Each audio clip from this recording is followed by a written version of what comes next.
Document splitting మన document post చేసినప్పుడు error వచ్చింది కదా నిన్న. అవును సార్, డాక్యుమెంట్ స్ప్లిట్టింగ్ డాక్యుమెంట్ ఒకటి పోస్ట్ చేయండి. అయితే పోస్ట్ చేస్తే మనకి ఎర్రర్ వస్తుంది కదా, దాన్ని బట్టి చేద్దాం. FB03లోకి వెళ్ళండి. సారీ FB50 కదా, FB50లోకి వెళ్ళండి.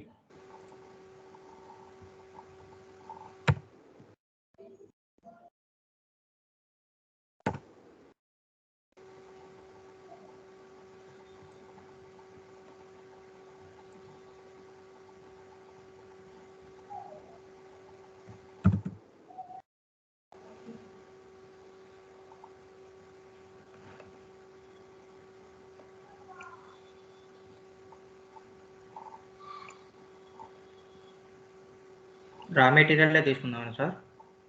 రా మెటీరియల్ తీసుకోండి పర్లేదు. రా మెటీరియల్ డెబిట్ చేయండి. రా మెటీరియల్ పర్చేజ్ కదా, డెబిట్ చేయాలి.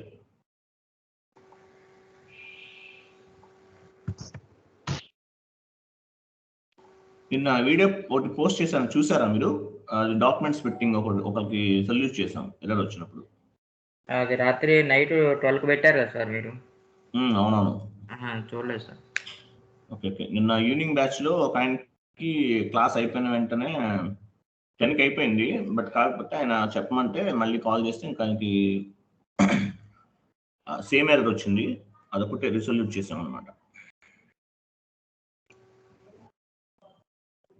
Bank account okay.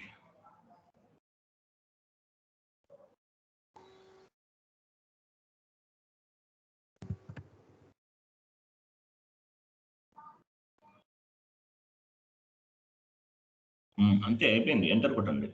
Business area ఇవ్వండి.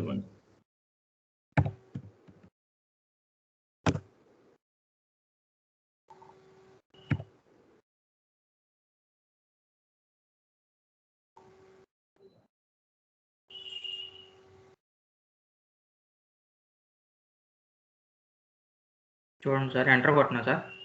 కొట్టండి. సిమ్యులేట్ చేయండి. సేవ్ చేయండి. ఇప్పుడు చూపిస్తారు మనకి. అది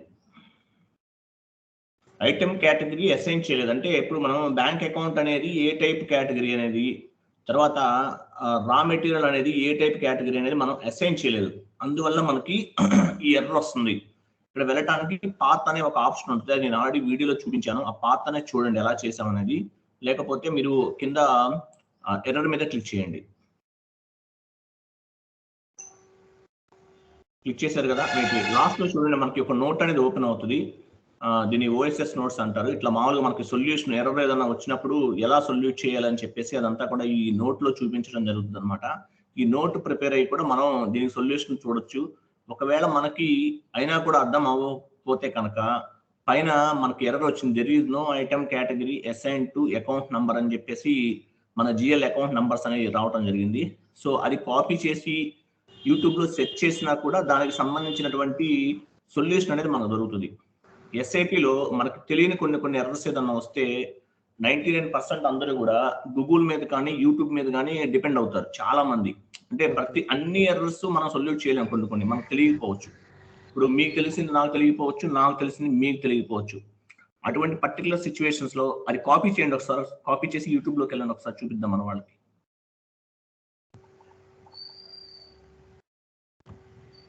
ఇది కాపీ చేయండి, సొల్యూషన్ చూపిస్తుంది. మీకు ఒక వీడియో చూపిస్తాను ఎట్లా వస్తుంది అనేది. అది మినిమైజ్ చేసి యూట్యూబ్లోకి వెళ్ళండి ఒకసారి.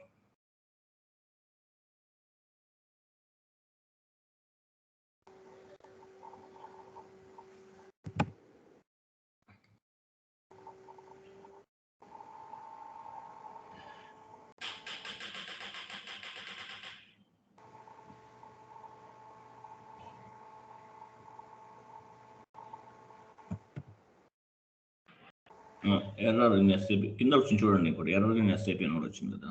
ఓకే, చూసారా? SAP ఎర్రర్స్ అన్నారు. There is no item category assign to the account number. ఎవరో ఒకరు పోస్ట్ చేశారు. SAP ERP ఎడ్యుకేషన్ పైన ఫస్ట్ రెడ్ కలర్ లో ఉంది కదా. సో దాని మీద క్లిక్ చేసినా కూడా మనకి సొల్యూషన్ అనేది దొరుకుతుంది. ఎందుకంటే అది మనకు వచ్చినటువంటి ఎర్రర్కి సంబంధించిన రిలేటెడ్ వీడియో అనమాట. అది సేమ్ డీటెయిల్స్ ఉన్నాయి కదండి, సేమ్ ఉంది కాబట్టి అది మనం తీసుకోవచ్చు అనమాట. ఓకే, తర్వాత ఏ ఎర్రర్ వచ్చినా చూపిస్తుందా సార్ యూట్యూబ్ లో? మీకు ఆల్మోస్ట్ ప్రతి ఎర్రర్కి సొల్యూషన్ దొరికేస్తుంది యూట్యూబ్ లోనే, గుర్తుపెట్టుకోండి. ఓకే. లేకపోతే మనం గూగుల్లో సెర్చ్ చేసినా సరే మనకి ఎట్లా చేయాలి ఏంటి అనేది మన కొంతమంది కొన్ని సైట్స్ లో క్వశ్చన్స్ అండ్ ఆన్సర్స్ అడుగుతూ ఉంటారు, అక్కడ కూడా చెప్తుంటారు. బట్ కాకపోతే మనకు వచ్చిన ఎర్రర్ ఏంటి, సేమ్ ఎర్రరా అదా కాదా అని చెప్పేసి కన్ఫర్మ్ చేసుకున్న తర్వాత మాత్రమే మనం ఎస్ఏపీలోకి అది మ్యాప్ చేయాలి. లేకపోతే మనం బై మిస్టేక్ మనకి ఇక్కడ ఎర్రర్ వచ్చింది ఒకటి, అక్కడ సొల్యూషన్ వేరే చూస్ చేసేసినా కూడా గ్లోబల్ ఎఫెక్ట్ అవుతుంది, గుర్తుపెట్టుకోండి. కంపెనీలో ఇలాంటి చేసేటప్పుడు శాండ్ బాక్స్ అని మనకు ఒక సపరేట్ గా వచ్చిన సర్వర్ లాంటిది ఉంటుంది, ఎస్ఏపీ టైప్. అది కూడా ఆ శాండ్ బాక్స్ లోకి వెళ్ళి ఫస్ట్ ఎక్స్పెరిమెంట్స్ చేసుకోవాలి. శాండ్ బాక్స్ లో సక్సెస్ఫుల్ గా చేస్తే కనుక అప్పుడు మనం ఎస్ఏపీలోకి వెళ్ళి చేసుకోవాలన్నమాట. అంటే 100% కన్ఫామ్ గా ఇదే అని అనుకున్న తర్వాత అప్పుడు మనం నెట్ లో వెతికినా, యూట్యూబ్ లో వెతికినా, ఎక్కడ వెతికినా సరే ఈ వీడియో కన్ఫామ్, ఇదే సేమ్ ఇలాగే చేయాలి అని 100% కంప్లీట్ గా కన్ఫర్మేషన్ వచ్చిన తర్వాత, మీకు అనిపించిన తర్వాత మాత్రమే అది ఎస్ఐపిలోకి మ్యాప్ చేయాలి. అంతేగాని ఏ వీడియో పెడితే ఆ వీడియో మనం ఓపెన్ చేసేసి అలా చేసుకుని వెళ్ళిపోయినా కూడా చాలా ప్రాబ్లం అవుతుంది, గుర్తుపెట్టుకోండి. కాబట్టి ఏంటి, మనం గూగుల్లో వెతకచ్చు. మనకు 99% సొల్యూషన్స్ అన్ని మనకి ఎస్ఐపి సంబంధించిన అన్ని కూడా మనకి గూగుల్లో కానీ యూట్యూబ్లో కానీ దొరికేస్తాయి అనమాట. బయటకి ఎక్కడికి వెళ్ళాల్సిన పని లేదు, ఎవరిని అడగాల్సిన పని లేదు. ఏదైనా ఎర్రర్ వచ్చినప్పుడు భయపెట్టిపోయి స్క్రీన్ షాట్స్ తీసి మీ ఫ్రెండ్స్కి పంపించడం కానీ, లేకపోతే యూట్యూబ్లోనో ఫేస్బుక్లోనో ఎక్కడన్నా పెట్టడం కానీ, వాట్సాప్ గ్రూప్స్లో పెట్టడం కానీ చేయొద్దు. ఎర్రర్ ఎప్పుడైనా సరే మనం ఓన్గా రిసొల్యూషన్ చేయాలి, గుర్తుపెట్టుకోండి. సపోర్టింగ్ ప్రాజెక్ట్లో మనం సక్సెస్ అవ్వాలంటే మినిమం 30 to 40 ఎర్రర్స్ అనేవి మనం రిసొల్యూషన్ చేయగలగాలి. ఇప్పుడు ఎర్రర్ రిసొల్యూషన్ ఒకటి వచ్చింది, డాక్యుమెంట్ స్ప్లిట్టింగ్ అనే ఎర్రర్ వచ్చింది. ఎందుకంటే ఆ ఎర్రర్ అనేది మీరు నోట్ చేసుకోండి. ఫస్ట్ మీకు నేను ఒక వీడియో పంపించాను, అది ఎలా సొల్యూషన్ చేశాను, చాలా సింపుల్ ప్రాసెస్. మనం రియల్ టైంలో 1 minute చేయొచ్చు, 1 minute. కాకపోతే ఏంటంటే మనకు కొత్త కాబట్టి తెలియక ఎలా చేయాలంటే తెలియక కొంచెం కన్ఫ్యూజ్ అవుతారు. మీకు ఎర్రర్స్ రాకుండా నేను కాన్ఫిగరేషన్స్ అంతా కరెక్ట్గా చేయించి ఎందుకు డాక్యుమెంట్లు పోస్ట్ చేస్తున్నానంటే ఎక్కువ స్ట్రగుల్ అవ్వకూడదు స్టార్టింగ్లోనే. మీకు వాటిని మొత్తం తెలిసిపోయిన తర్వాత ఎస్ఐపి ఇంతే కదా, కష్టం లేదు అనుకున్న టైంలో నెక్స్ట్ మీరు ఈ ఎర్రర్స్ ఇలాంటివన్నీ కూడా నేర్చుకోండి. ఒక 30 ఎర్రర్స్ నేర్చుకోండి, యూట్యూబ్లోనే దొరుకుతాయి. ఎస్ఐపి రియల్ టైమ్ ఎర్రర్స్ అని కొడితే దొరుకుతాయి మనకి. ఆ ఎర్రర్స్ అన్ని వెతుక్కుని 1 by 1 మీరు కాన్ఫిగరేషన్ చేసుకుంటే కనుక, ఎర్రర్స్ అన్ని నోట్ చేసుకుంటే కనుక ఈజీగా ఉంటుంది, ప్రాబ్లం ఉండదు. సో ఒక వీడియో ఓపెన్ చేసి చూడండి సార్ ఒకసారి, మీకు అర్థమవుతుంది ఆ డాక్యుమెంట్స్ పెట్టిందా కాదా చెప్తాను నేను. చూడండి, ఆయన చూపిస్తున్నాడు ఎలా చేయాలని. ఒకసారి కిందకి రండి, కింద కొంచెం మూవ్ చేయండి వీడియో మొత్తం. అది సేమ్ మనం పోస్ట్ చేసినట్టే పోస్ట్ చేస్తున్నాడు, చూసారా? FB50 ఆయన కూడా. కొంచెం ఫార్వర్డ్ చేయండి, సేమ్ ఎర్రర్ వచ్చిందా చెక్ చేసుకోవాలి మనం కింద. కొంచెం ఫార్వర్డ్ చేయండి, ఆ డాక్యుమెంట్ ఎర్రర్ వచ్చే వరకు ఫార్వర్డ్ చేయండి. సేమ్ ఎర్రర్ కదా. ఇప్పుడు సొల్యూషన్ ఏం చేయాలనేది మీరు చూడొచ్చు అనమాట. చూసే డాక్యుమెంట్స్ పెట్టింగ్ అనేది వచ్చింది ఎర్రర్, చూసే సేమ్ ఎర్రర్ కదా, అప్పుడు కన్ఫర్మ్ అనమాట. క్లోజ్ చేయండి, వీడియో క్లోజ్ చేసేయండి. సో ఈ విధంగా మీరు ఎర్రర్ ఏదన్నా వచ్చినప్పుడు యూట్యూబ్లో వెతకచ్చు, వెతికి చేయొచ్చు అనమాట. నేను ఒక 10 ఎర్రర్స్ వరకు చెప్తాను, ఎందుకంటే మీకు ఎర్రర్స్ అనేది రాలేదు కదా. మీకు నేను ఎర్రర్స్ అనేది కొన్ని చెప్తాను, బట్ మీరు మాత్రం తర్వాత నేను చెప్పలేనివి లేకపోతే నాకు తెలియని ఎర్రర్స్ కూడా కొన్ని రావచ్చు. సో అటువంటి సిచ్యువేషన్లో గూగుల్ మీద కానీ యూట్యూబ్ మీద కానీ డిపెండ్ అవ్వాలి. కొత్త ఎర్రర్ వచ్చిందంటే ఎర్రర్ అనేది మన ఎర్రర్ రిసొల్యూషన్ ఫైల్ అనేది ఒకటి పెట్టుకోండి, ఎంఎస్ వర్డ్లో ఓపెన్ చేసుకోండి. ఇప్పుడు ఎర్రర్ వచ్చింది, దీన్ని స్క్రీన్ షాట్ తీసి పెట్టుకోవాలి, ఎలా రిసొల్యూషన్ చేయాలని కూడా పెట్టుకోవాలి. మీరు పెట్టుకుని దాని ప్రకారం మీరు ఫాలో అవ్వండి. అప్పుడు నెక్స్ట్ టైం సేమ్ ఎర్రర్ వచ్చినప్పుడు ఈజీగా చేసేయచ్చు అనమాట. ఓకే, సో ఇప్పుడు ఏం చేస్తారంటే మీరు అక్కడ ఎర్రర్ మీద క్లిక్ చేయండి, ఒక విండో ఓపెన్ అయింది కదా సార్. ఒక డౌట్, చెప్పండి. ఇప్పుడు ఈ ఎర్రర్ కోడ్ లో ఏ వర్షన్ కైనా సేమ్ ఉంటాయా, చేంజ్ అవుతాయా? ఏంటండి? ఎర్రర్ కోడ్ వస్తుంది కదా, అవి ఏ వర్షన్ కైనా అలా సేమ్ ఉంటుందా? రియల్ టైమ్ అన్న ప్రాక్టీస్ టైం రెండు సేమ్, ఏం డిఫరెన్స్ ఏమి ఉండదు. మన రియల్ టైమే, మన ప్రాక్టీస్ కాదు, గుర్తుపెట్టుకోండి. రియల్ టైమ్ లోనే చేస్తున్నట్టు ఇది. సార్ అదే వర్షన్ వచ్చి మనం 6.0 ఏదో వర్షన్ కదా, ఆ చేంజ్ అయితే ECC 6.0 వెర్షన్ వాడుతున్నాం. రియల్ టైమ్ లో కూడా ECC 6.0 వెర్షన్ వాడుతున్నారు. సరే, మీరు ఇంకొంచెం లేటెస్ట్ వెళ్ళారనుకోండి, లేటెస్ట్ వెళ్తే కొన్ని కొత్త యాడ్ అవుతాయి ఆప్షన్స్. ఓకే, అర్థమైంది. బేసిక్ మోడల్ కి టాప్ అండ్ మోడల్ కి తేడా ఉంటుంది కదా, కార్లలో వెహికల్స్ లో అట్లా. మొత్తం ఒకటే, డిఫరెన్స్ ఏమి ఉండదు. రియల్ టైంలో కూడా ఇంతే ఉంటుంది. మీరు అక్కడ కొత్త సర్వర్ ఏమి ఉండదు, యాజ్ టీజ్గా ఉంటుంది. Okay sir. అర్థమైందా అండి? Okay sir. ఓకే. కింద చూడండి, క్లాసిఫై జిఎల్ డాక్యుమెంట్స్ ఫిట్టింగ్ అన్నారు కదా, ప్రాసెస్ అండి. వెయిట్ చూసారా, అక్కడ మనకు ఆప్షన్ ఇచ్చాడు. అంటే ఎలా చేయాలంటే ఇక్కడి నుంచి వెళ్ళొచ్చు అనమాట. లేకపోతే ఒకవేళ ఈ ఆప్షన్ లేకపోతే మనం సొంతగా ఎలా వెళ్ళాలి, ఏ టీ కోడ్ వాడాలని కూడా తెలుసుకోవాలన్నమాట. సో అక్కడ క్లిక్ చేయండి ఒకసారి. చూసారా, classify GL account documents fitting అని వచ్చింది. చూసారు, ఇది పాత్రలోకి వచ్చేసింది డైరెక్ట్గా. అక్కడ దాని మీద క్లిక్ చేయండి ఒకసారి. మీ చార్ట్ ఆఫ్ అకౌంట్ అదేనా, మీరు ఇంతకుముందు ఇచ్చింది అదేనా? అదే సార్. ఆటోమేటిక్గా తీసుకుందా? అంటే రాత్రి నేను మామూలు వీడియో చూసాను సార్, వేరేది యూట్యూబ్లో, అంటే చేయలేదు. Okay, very good, very good. అంటే మీకు అర్థమైంది కదా ఎలా చేయాలో? చెప్పండి సార్. ఇక్కడ వరకు వచ్చి ఆగిపోయాను సార్. ఓకే, ఇబ్బంది లేదమ్మా. మీరు అక్కడికి వెళ్ళి చార్ట్ ఆఫ్ అకౌంట్ ఇచ్చారు కదా, ఇది ఆపరేటింగ్ చార్ట్ ఆఫ్ అకౌంట్ ఇచ్చారా? Operating chart operating chart of అకౌంటే ఇవ్వాలి, వేరేది ఇవ్వకూడదు. ఓకేనా?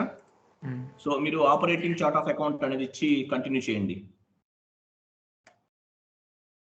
వెళ్ళారు కదా, ఇప్పుడు న్యూ ఎంట్రీస్ మీద క్లిక్ చేయండి. పైన కనిపిస్తుంది కదా మనకి న్యూ ఎంట్రీస్ ఆప్షన్, ఆ ట్యాబ్ మీద క్లిక్ చేయాలి. క్లిక్ చేసిన తర్వాత మనకి ఏ అకౌంట్స్ తీసుకున్నారు మీరు?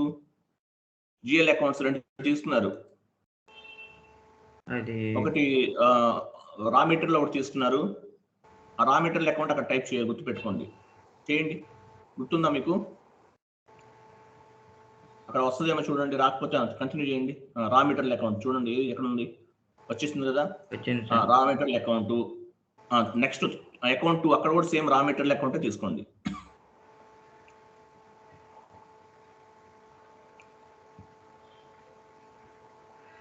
ఓకే, ఇచ్చారు కదా.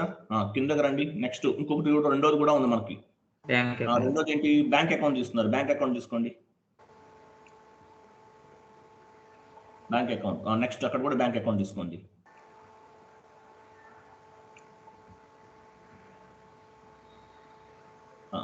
తీసుకున్నారా? తీసుకోండి. తీసుకున్నాను. తర్వాత సిఏటి అని చూడండి పక్కన, కేటగిరీ సిఏటి అని పక్కన కనిపిస్తుందా, అక్కడ క్లిక్ చేయండి. క్లిక్ చేయండి. అక్కడ మీకు ఫస్ట్ ఏంటి? రా మెటీరియల్ కదా. అవును సార్. రా మెటీరియల్ అనేది ఏంటి? రా మెటీరియల్ అనేది ఎసెట్ సార్. ఎసెట్ కదా. అక్కడ సెర్చ్ ఐకాన్ మీద క్లిక్ చేయండి. ఎసెట్ ఉంటుంది చూడండి. వెయిట్ ఎంత వచ్చింది చూపించింది ఒకసారి నాకు అది. 0700 సార్. వెయిట్ 2000లో ఉంటుంది చూడండి ఇంకోటి. రా మెటీరియల్ వెయిట్ ఎక్స్పెన్సెస్ కింద తీసుకోండి. ఖర్చు పెడుతున్నాం కదా ఫస్ట్, ఓకేనా? తర్వాత ఇంకోటి కింద ఏంటి? బ్యాంక్ అకౌంట్ కదా. బ్యాంక్ అకౌంట్ ఏమవుతుంది మనకి? కరెంట్ అసెట్ అవుతుంది. అది కరెంట్ అసెట్ కింద తీసుకోండి.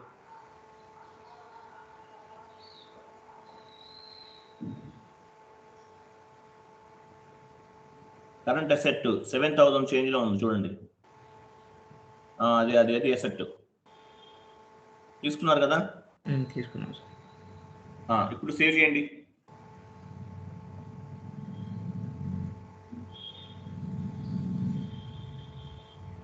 రిక్వెస్ట్ క్రియేట్ చేయాలా సార్? అవసరం లేదు, కంటిన్యూ చేసేయండి. మన వాళ్ళందరూ తెలుసు కదా, డేటా వాస్ సేవ్డ్. ఇప్పుడు ఎలాంటి పోస్ట్ చేయండి డాక్యుమెంట్. సో డాక్యుమెంట్స్ ఫిట్టింగ్ అనేది చేసామండి మనం. చూడండి 2 జిఎల్ అకౌంట్ తీసుకున్నాం. సేమ్ జిఎల్ అకౌంట్ తీసుకోవాలి ఫ్రమ్ 2 లో కూడా. తీసుకుని దాన్ని మనం ఏం చేసామంటే అది దేనికి సంబంధించింది అని చెప్పేసి మనం డాక్యుమెంట్స్ ఫిట్ చేస్తున్నాం. ఆ డాక్యుమెంట్ దేనికి సంబంధించింది? అసెట్స్ కి సంబంధించి అసెట్స్ తీసుకోవాలి. ఓకే, లేదు అంటే ఇది ఏ కేటగిరీ అయితే తీసుకోవాలి. అసెట్ అయితే అసెట్, లేకపోతే కరెంట్ అసెట్ అయితే కరెంట్ అసెట్, దేనికి సంబంధించి దానికి సంబంధించింది తీసుకోవాలి అక్కడ పక్షం ఆప్షన్స్ లో చెక్ చేసుకుని. ఇప్పుడు డాక్యుమెంట్ చేయండి.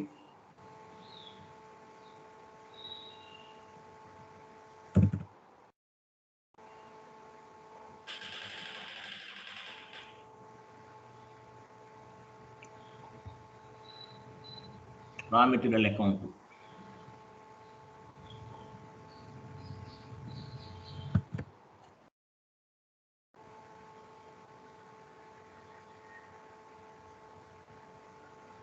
వెయిట్ మీరు పని అది ఇవ్వద్దు, తర్వాత ఇద్దాము.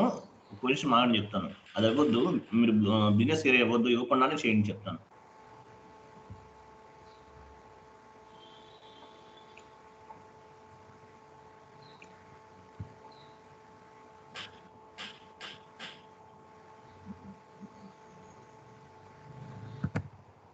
ఇప్పుడు ఎంటర్ కొట్టండి. మనం ఏదైనా ఇవ్వాల్సిన ఫీల్డ్ ఇప్పుడు మనం జస్ట్ చూడండి, వెయిట్ ఆగండి, వెయిట్ ఇప్పుడు మనం ఏం చేసాం, జస్ట్ మనం డెబిట్ టు క్రెడిట్ ఎంట్రీస్ అనేది ఇచ్చాం. బిజినెస్ ఏరియా అనేది ఇవ్వద్దన్నాను. ఇవ్వనప్పుడు కింద చూపిస్తుంది చూడండి, entry is required business area field for అని చెప్పేసి అకౌంట్ నంబర్ చూపిస్తుంది. 2,01,03కి బిజినెస్ ఏరియా ఇవ్వమని చెప్పేసి కర్సర్ డైరెక్ట్ గా ఆ ప్లేస్కి వెళ్ళిపోయింది. ఇలా వచ్చినప్పుడు కర్సర్ ఎక్కడ ఉందనేది మనం చూసుకోవాలి. అంటే బిజినెస్ ఏరియాస్ దగ్గర ఉంది కర్సర్. అంటే ఏంటి, మనం బిజినెస్ ఏరియా ఫీల్డ్ అనేది ఫిల్ చేయలేదు మనం. అందువల్ల కర్సర్ అనేది బిజినెస్ ఏరియాస్ దగ్గరికి వెళ్ళిపోయింది అనమాట. సో ఇప్పుడు బిజినెస్ ఏరియా ఇద్దాం. అంటే మనం ఏదన్నా ఫీల్డ్ అనేది మర్చిపోయినప్పుడు మళ్ళీ ఎంటర్ కొట్టని చెప్తాను. ఏదైనా ఒక స్పెసిఫిక్ ఫీల్డ్ చూసారా, మళ్ళీ కింద అకౌంట్ కూడా అడుగుతుంది. 2,01,00,000 కూడా బిజినెస్ ఏరియా అని చెప్పేసి అడుగుతుంది. ఎందుకు, మనం ఇవ్వలేదు, మర్చిపోయాం. అంటే మనం ఏదైనా స్పెసిఫిక్ ఫీల్డ్ మర్చిపోయినప్పుడు ఇట్లా అడుగుతుంది అనమాట. బిజినెస్ ఏరియా అనేది మీరు ఇవ్వలేదు, ఇవ్వండి అని చెప్పేసి అడుగుతుంది. ఈ బిజినెస్ ఏరియా ఎందుకు మ్యాండేటరీగా అడుగుతుందంటే, ఈయన ఫీల్డ్ స్టేటస్ వేరియంట్ క్రియేట్ చేసినప్పుడు బిజినెస్ ఏరియా అనేది మేబీ అది రిక్వైర్డ్ ఫీల్డ్ లో పెట్టాడు సారు,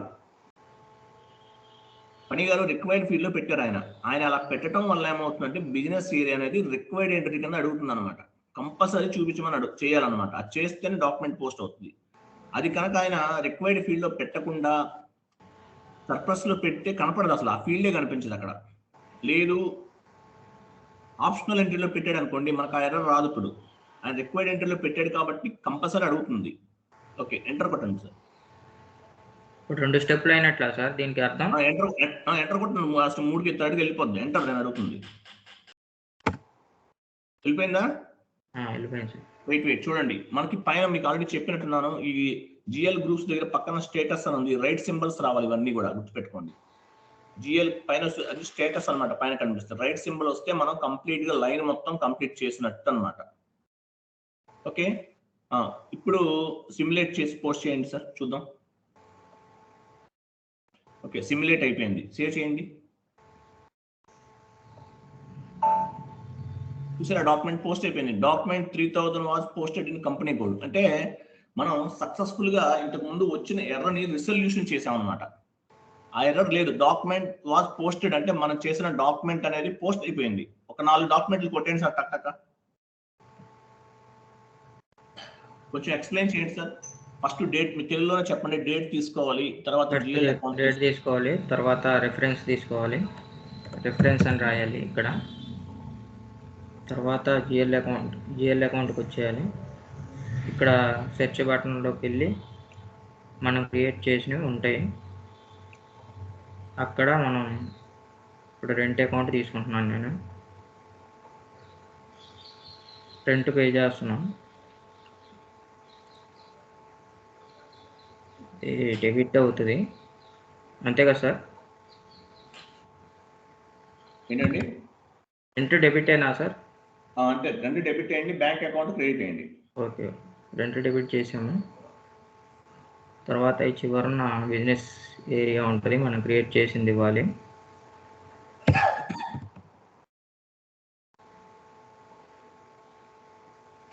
మళ్ళీ రెండో ఎంట్రీకి వస్తున్నాం.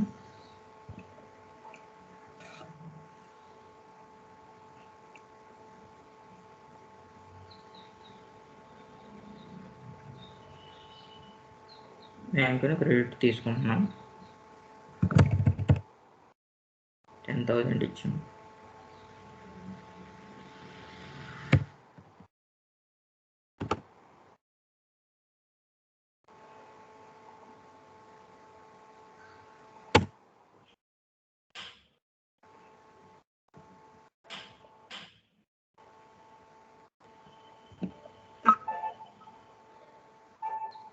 మళ్ళీ అసైన్ చేయాలని అడుగుతుంది సార్. మళ్ళీ డాక్యుమెంట్స్ ఫిట్టింగ్ వచ్చింది. మీరు ఇంతకుముందు బ్యాంక్ అకౌంట్ చేశారు, రెంట్ అకౌంట్ చేయలేదు మీరు, అర్థమైందా? అవును సార్. అప్పుడు మళ్ళీ డాక్యుమెంట్స్ ఫిట్టింగ్ చేయండి. ఇప్పుడు ఏంటంటే మీకు డాక్యుమెంట్స్ ఫిట్టింగ్ ప్రతిదానికి అడుగుతుంది, గుర్తుపెట్టుకోండి. చూసారు, డాక్యుమెంట్స్ కింద క్లిక్ చేశారు, డైరెక్ట్ గా అక్కడికి వెళ్ళిపోయారు, వర్క్ ఏరియా ఇచ్చేసారు. ఓకే, ఇప్పుడు ఏం చేస్తారు, న్యూ ఎంట్రీలోకి వెళ్ళాలి, గుర్తుపెట్టుకోండి. మీకు ఏ అకౌంట్ ఆ ఒక్కటే తీసుకోండి, రెండోది అవసరం లేదు. బ్యాంక్ అకౌంట్ ఆల్రెడీ ఇచ్చేసారు కదా, రెంట్ అకౌంట్ ఒక్కటే తీసుకోండి అంతే, రెండోది అవసరం లేదు. అక్కడ కూడా తీసుకోండి, రెంట్ అకౌంట్ తీసుకోండి. Okay okay sir. ఓకే, తర్వాత కేటగిరీ రెంట్ అనేది ఎక్స్పెన్సెస్ కదా, ఎక్స్పెన్సెస్ తీసుకోండి.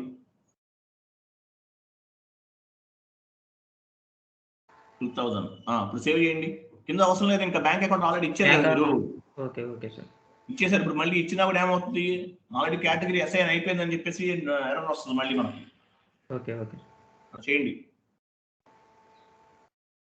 ఎస్ సార్ అండి, ఎస్ కంటిన్యూ చేయండి. ఓకే, ఇప్పుడు డాక్యుమెంట్ పోస్ట్ చేయండి. 1 minute చేస్తుండండి, మళ్ళీ వస్తారు. 1 minute అండి, 1 minute టైం చిన్న.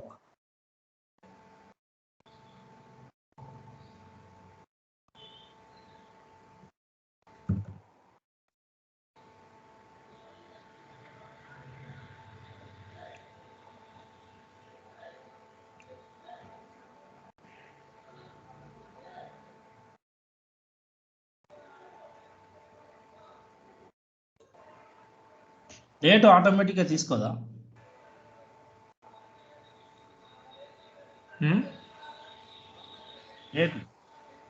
డేట్ ఆటోమేటిక్ తీసుకోదు. మనం ఏ రోజు పోస్ట్ చేస్తున్నామో ఆ డేట్ ఇవ్వాలి అక్కడ. సపోజ్ మనం పాస్ట్ ప్రీవియస్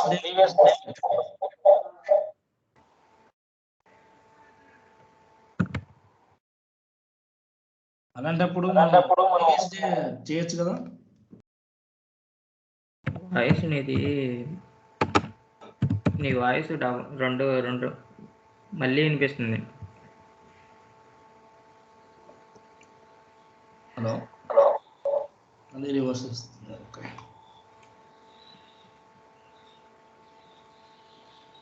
ఫోను ల్యాప్టాప్ రెండు కనెక్ట్ చేస్తే అట్లా వస్తుంది. ఎన్ని డాక్యుమెంట్లు అయినా తీసుకోవచ్చు అక్కడ? ఒకటే తీసుకోవాలి, 1 2 3 తీసుకోవచ్చా? డెబిట్ క్రెడిట్ రెండే ఉంటాయి.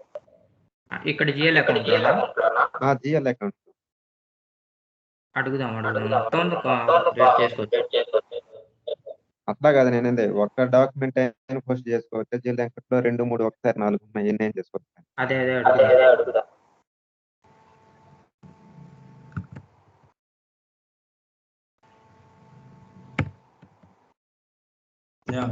Good question, correct. నాకు కూడా డౌట్ వచ్చింది.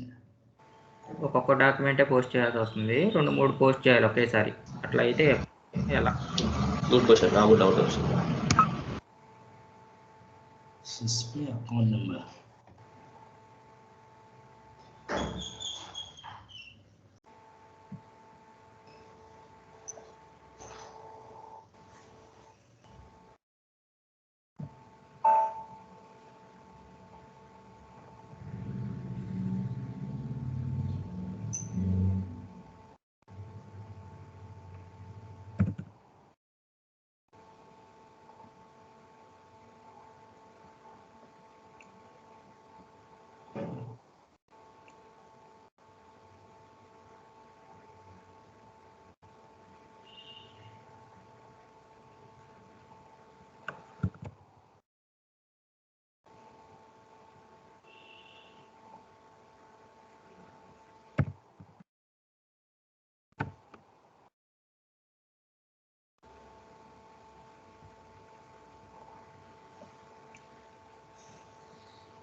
డెబిటా క్రెడిటా ఎవరిలో చూడడానికి?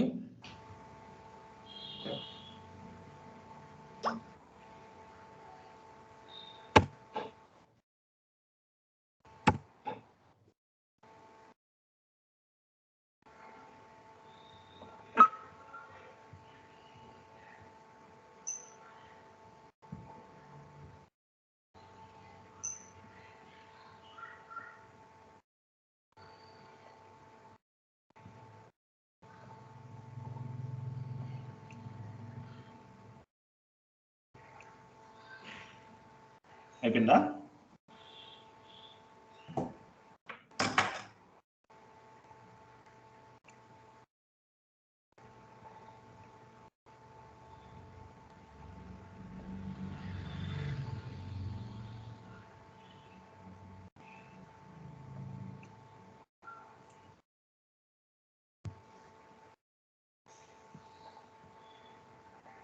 బ్యాంక్ అకౌంట్ ఆల్రెడీ క్రియేట్ చేసుకున్నాం కాబట్టి ఇవ్వలేదు.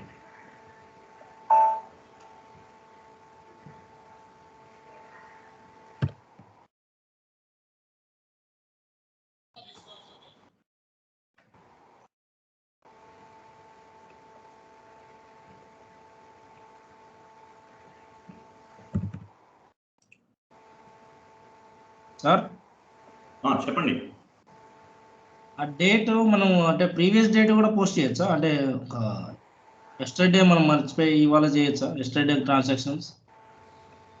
వెస్టర్డే ట్రాన్సాక్షన్స్ ఇవాళ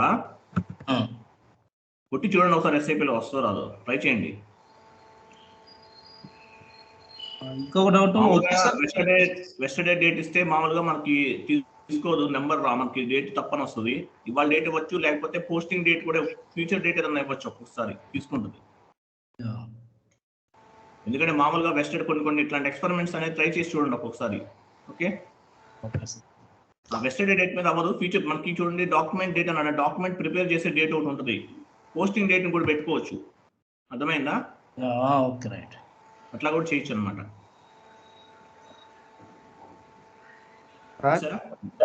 చెప్పండి. వెయిట్ అయిపోయింది కదా? శాలరీస్ చేశాను sir. Okay right, very good చేశారు కదా. సో మనం ఒక డాక్యుమెంట్ పోస్ట్ చేసాము అంటే ఆల్మోస్ట్ మనము ఎస్ఐపిలో సక్సెస్ అయ్యామని మీనింగ్ గుర్తుపెట్టుకోండి. మనం యాక్చువల్గా ఈరోజు 8th డే కదా సార్. మోహన్ గారు ఏమడుగుతున్నారంటే ఈ జిఎల్ అకౌంట్లో ఒకే ఎంట్రీ కాకుండా 2-3 ఎంట్రీలు ఒకేసారి రాసుకోవచ్చా అంటున్నారు సార్. అది ఫాస్ట్ డేటా ఎంట్రీ అని చెప్పేసి ఉంటుంది. అది నెక్స్ట్ చెప్తానండి మీకు కాన్సెప్ట్. అది రాసుకోవచ్చు, అట్లా కూడా ఆప్షన్ ఉంది మనకి. ఓకే. ఇప్పుడు ఒకేసారి ఏంటంటే మనకి ఫాస్ట్ డేటా ఎంట్రీ అని చెప్పేసి ఒక ఆప్షన్ రేపు మార్నింగ్ చెప్తాను మీకు క్లాస్ లో. కొన్ని డాక్యుమెంట్లు ఇంకా ఎన్ని రకాలుగా పోస్ట్ చేయొచ్చు. అది ఫాస్ట్ డేటా ఎంట్రీ అంటే ఒకేసారి డెబిట్ టు క్రెడిట్ ఇచ్చారు ఒక అకౌంట్ కి, అట్లా కాకుండా 10 అకౌంట్లు కూడా రాసేసుకోవచ్చు ఒకేసారి. అది రేపు మార్నింగ్ చెప్తానండి. ఓకేనా? ఓకే. మనం ఏంటంటే మీరు కన్ఫ్యూజ్ అవ్వకూడదని ఒక ప్రాసెస్ లో వెళ్తున్నాను. ఎక్కువ ఎర్రర్స్ వచ్చి ముందు వెనక ముందు చెప్పినా కూడా ఇబ్బంది పడతారు మీరు. ఓకేనా? అది సో అందుకేంటంటే నేను ఒక ఆర్డర్ లో వెళ్తున్నాను, అది కూడా ఉంది, నెక్స్ట్ అదే చెప్తాను.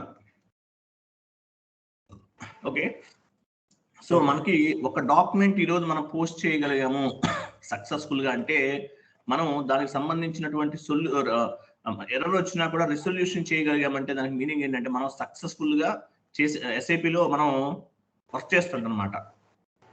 ఓకే, ఏంటంటే అసలు మనకి ఈ డాక్యుమెంట్ పోస్టింగ్ అనేది చాలా కేర్ఫుల్ గా చేయాలి. మనం ఏదైనా సరే ఏ ఒక్క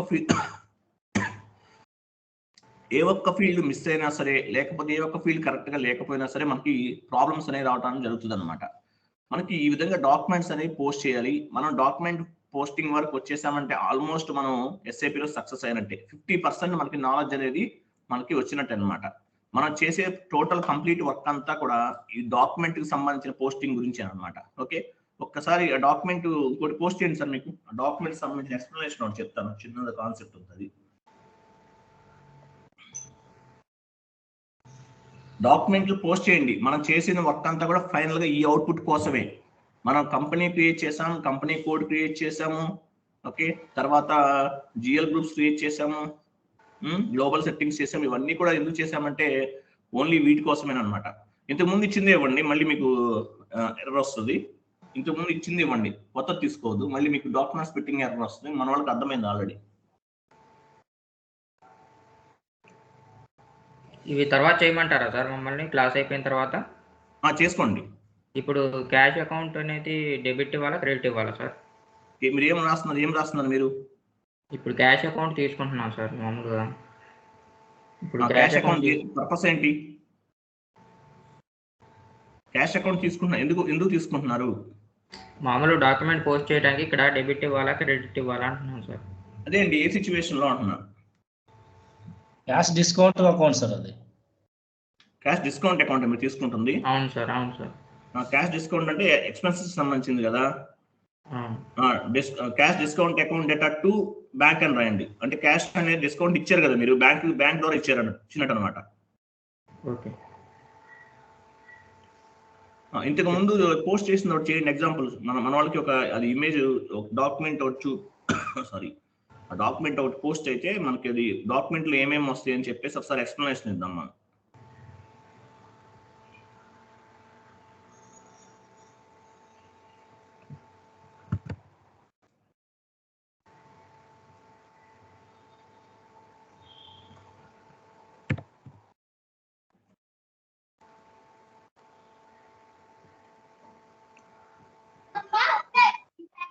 హలో సార్, జిఎల్ అకౌంట్ లో ఒకటైనా పోస్ట్ చేయొచ్చా సార్? జిఎల్ అకౌంట్ లో ఒకటి పోస్టింగ్ ఏంటండి? ఒక డాక్యుమెంట్ అయినా పోస్ట్ చేయొచ్చా, 2-3 అయినా చేయొచ్చా అండి సార్? అదే రేపు మార్నింగ్ చెప్తానండి మీకు, చెప్తాను రేపు మార్నింగ్. సరే రేపు కానీ అంటే రేపు ఇంకా కొన్ని సినారియోస్ అన్ని కంప్లీట్ అయిన తర్వాత డాక్యుమెంట్ ఎలా పోస్ట్ చేయాలి, ఎన్ని రకాల పోస్టింగ్స్ ఉన్నాయి అవన్నీ నేను చెప్తాను మీకు. ఓకే, వెయిట్ ఆగండి, ఇక్కడే ఉండండి.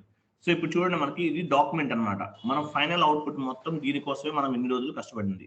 బ్యాక్గ్రౌండ్ లో చేసిన కాన్ఫిగరేషన్ అంతా కూడా దీని గురించేనండి, గుర్తుపెట్టుకోండి. ఓకే, సో డాక్యుమెంట్ టైప్ దగ్గర పెట్టండి సార్ కర్సర్. ఇది చెప్పలేదు అనుకుంటా కదా మీకు, చెప్పలేదా? సో ఓకే, డాక్యుమెంట్ టైప్ అని ఉంది కదా, ఇది ఎస్ఏ డాక్యుమెంట్ అనమాట. అంటే జనరల్ లెడ్జర్ కి సంబంధించిన డాక్యుమెంట్. మీకు నేను చాలా రకాల డాక్యుమెంట్ నేను చూపించాను ఆల్రెడీ ఇంతకు ముందు. సో ఇది ఎస్ఏ డాక్యుమెంట్ అంటే జనరల్ లెడ్జర్ కి సంబంధించినటువంటి డాక్యుమెంట్ అనమాట ఇది. దాన్ని బట్టి అంటే డాక్యుమెంట్ టైప్ చూసి ఎస్ఏ డాక్యుమెంట్ అయితే దేనికి సంబంధించింది అనేది మనం తెలుసుకోవచ్చు. తర్వాత కంపెనీ కోడ్ వచ్చింది చూసారా? కంపెనీ కోడ్ మనం ఆల్రెడీ క్రియేట్ చేసాం కదా, కింద ఉంది కంపెనీ కోడ్ క్రియేట్ చేసాం కదా మనం. అది PPVT అనేది కంపెనీ కోడ్ మనం క్రియేట్ చేసాం, కంపెనీ కోడ్. తర్వాత చూడండి ఇంకేముంది, ఫిజికల్ ఇయర్ ఉంది. ఫిజికల్ ఇయర్ 2021 వచ్చింది చూడండి, అంటే మన ఫిజికల్ ఇయర్ అనమాట ఇది. తర్వాత పీరియడ్ 9 వచ్చింది. 9 ఎందుకు వచ్చిందంటే మనము ఇప్పుడు 9th పీరియడ్ లో ఉంది మన ఇండియన్ ప్రకారం. ఫారెన్ లో ఉంటే కనుక ఇది వాళ్ళకి ఆల్మోస్ట్ 12th పీరియడ్ అవుతుంది. అంటే యుఎస్ కానీ కొన్ని కంట్రీస్ యుఎస్ క్యాలెండర్ బేస్ గా చేసుకుని ఫాలో అవుతాయి అనమాట, యుఎస్ ఫైనాన్షియల్ ఇయర్ బేస్ గా చేసుకుని. ఓకే, అట్లా. తర్వాత పోస్టింగ్ డేట్ కింద డేట్ కూడా మనం ఇచ్చేసాం అనమాట, అయిపోయింది మామూలుగా. ఇది కూడా configuration, document date, posting date రెండు ఉంటాయి. అంటే ఈరోజు డాక్యుమెంట్ ఈరోజు టైప్ చేసాము, బట్ పోస్టింగ్ తర్వాత కూడా చేసుకోవచ్చు. ఆ డాక్యుమెంట్ ని దాచిపెట్టుకోవచ్చు మనం, అది ఎలాగనేది రేపు చెప్తాను మీకు. ఓకే, తర్వాత చూడండి కిందకి రండి, పీకే కింద సార్, ఇంకా కిందకి రండి సార్. కరెన్సీ INR వచ్చింది కదా, అది యుఎస్ వాళ్ళదైతే కనుక కంపెనీ యుఎస్ఏ అని వస్తుంది అనమాట, US డాలర్ వస్తుంది. ఓకే, తర్వాత పీకే అంటే పోస్టింగ్ కి 40 అనేది డెబిట్ ని ఇండికేట్ చేస్తుంది, గుర్తుపెట్టుకోండి. ఎస్ఏ డాక్యుమెంట్ లో 40 అనేది డెబిట్ ని ఇండికేట్ చేస్తుంది, 50 అనేది క్రెడిట్ ని ఇండికేట్ చేస్తుంది అనమాట. పోయేదంతా కూడా 50, వచ్చేదంతా కూడా 40, గుర్తుపెట్టుకోండి. రా మెటీరియల్ పర్చేజ్ అన్నమాట, రా మెటీరియల్ కొన్నాం మనం, అందుకని 40 వచ్చింది. 40 రా మెటీరియల్ 40 అయింది, డెబిట్ అయింది. 50 క్రెడిట్ అయింది, ఎందుకంటే బ్యాంక్ వెళ్ళిపోతుంది మనీ అనమాట. ఆ బేసిస్ మీద చేసాం. ఇది డాక్యుమెంట్ అంటారు ఫైనల్ గా. ఈ డాక్యుమెంట్ కోసమే మనం ఇదంతా కష్టపడింది. ఎస్ఐపిలో కాన్ఫిగరేషన్స్ అన్ని అయిపోయిన తర్వాత ఈ డాక్యుమెంట్స్ ఎలా పోస్ట్ చేయాలి ఏంటి అనేది మొత్తం కూడా మనం ఎండ్ యూజర్ ట్రైనింగ్ ఇస్తాం. అందువల్ల మనం ఇంత కష్టపడ్డాం అనమాట. యాక్చువల్గా ఎండ్ యూజర్ సంబంధించిన వర్క్స్ అన్ని కూడా మనం తెలుసుకున్నాం. ఎందుకంటే ఎండ్ యూజర్స్ కి ట్రైనింగ్ ఇచ్చేది మనమే. వాళ్ళు వచ్చి సార్ మాకు డాక్యుమెంట్ చేయడం చేతకలేదంటారు, కొత్తగా ఫ్రెషర్స్ జాయిన్ అవుతారు, వాడికి ఒక 10 టీ కోడ్లు ఉంటాయి. ఆ టీ కోడ్ల ద్వారా ఎట్లా చేయాలి ఏంటో తెలియట్లేదు, మనం చెప్పడం జరుగుతుంది అనమాట ఈ డాక్యుమెంట్ పోస్టింగ్ లో.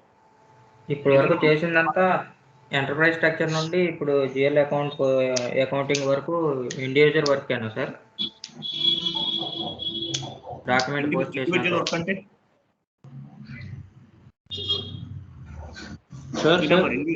చెప్పండి. ఇది సపోర్టింగ్, ఇది ఇంప్లిమెంటేషన్ ప్రాజెక్ట్ లో పార్ట్ అండి ఇదంతా కూడా. సార్ ఎండ్ యూజర్ కి కన్సల్టెంట్ కి డిఫరెన్స్ ఏంటి సార్?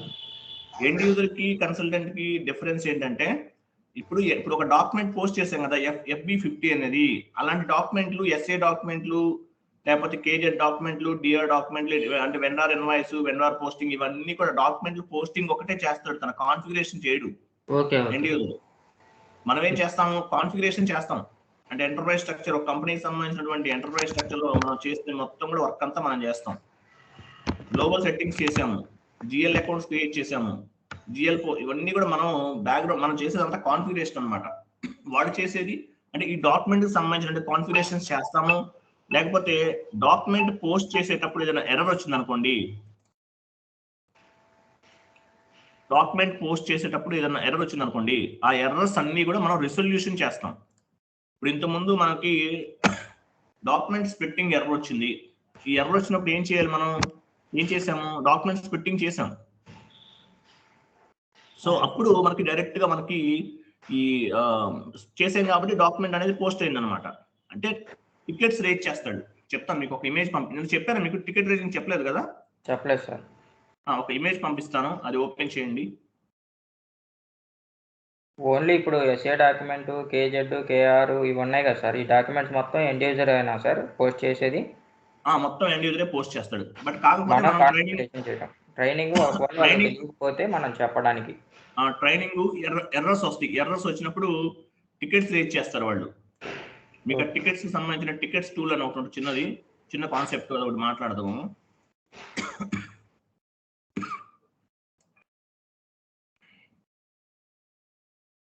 సరే, ఈ పీకే కోడ్స్ అన్ని బై డిఫాల్ట్ పీకే ఉంది కదా, ఈ కోర్స్ 40-50 అని బై డిఫాల్ట్ వస్తాయా? మనం బై డిఫాల్ట్ అది పోస్టింగ్ టైప్ అండి, అది పోస్టింగ్ టైప్ బై డిఫాల్ట్ వస్తుంది. అది ఇప్పుడు మీకు ఇది జనరల్ ఎస్ఏ డాక్యుమెంట్ కాబట్టి మనకి ఒకసారి చూపించారు. అది ఎస్ఏ డాక్యుమెంట్ కాబట్టి మనకి ఏమొచ్చింది, 40-50 వచ్చింది. డెబిట్ 40 అయింది, 50 అనేది క్రెడిట్ అయింది. బట్ అక్కడ ఏంటంటే ఇప్పుడు వేరే డాక్యుమెంట్, డిఆర్ డాక్యుమెంట్ లో వేరేగా ఉంటుంది. మళ్ళీ కొన్నిట్లో 31, 32, 31, 50 అట్లా వస్తుంది. డిపెండ్స్ ఆన్ ద డాక్యుమెంట్ ని బట్టి డెబిట్ క్రెడిట్ ఎంట్రీస్ అన్ని చేంజ్ అయిపోతాయి. ఎండ్ యూజర్ ఎంట్రీ చేసేప్పుడు ఆయన 40 కోడ్ 50 కోడ్ యూజ్ చేసి ఎంట్రీ చేస్తారు సార్? అంతే మనం చేసినా వాళ్ళు చేసినా ఒకటే టీ కోడ్, మీరు చేసినా నేను చేసినా ఒకటే టీ కోడ్, టీ కోడ్లు మారవు. ఓకేనా? Okay, fine. సో ఇప్పుడు చూడండి, ఇది డాక్యుమెంట్ ఒకటి మీకు చూపిస్తున్నాను.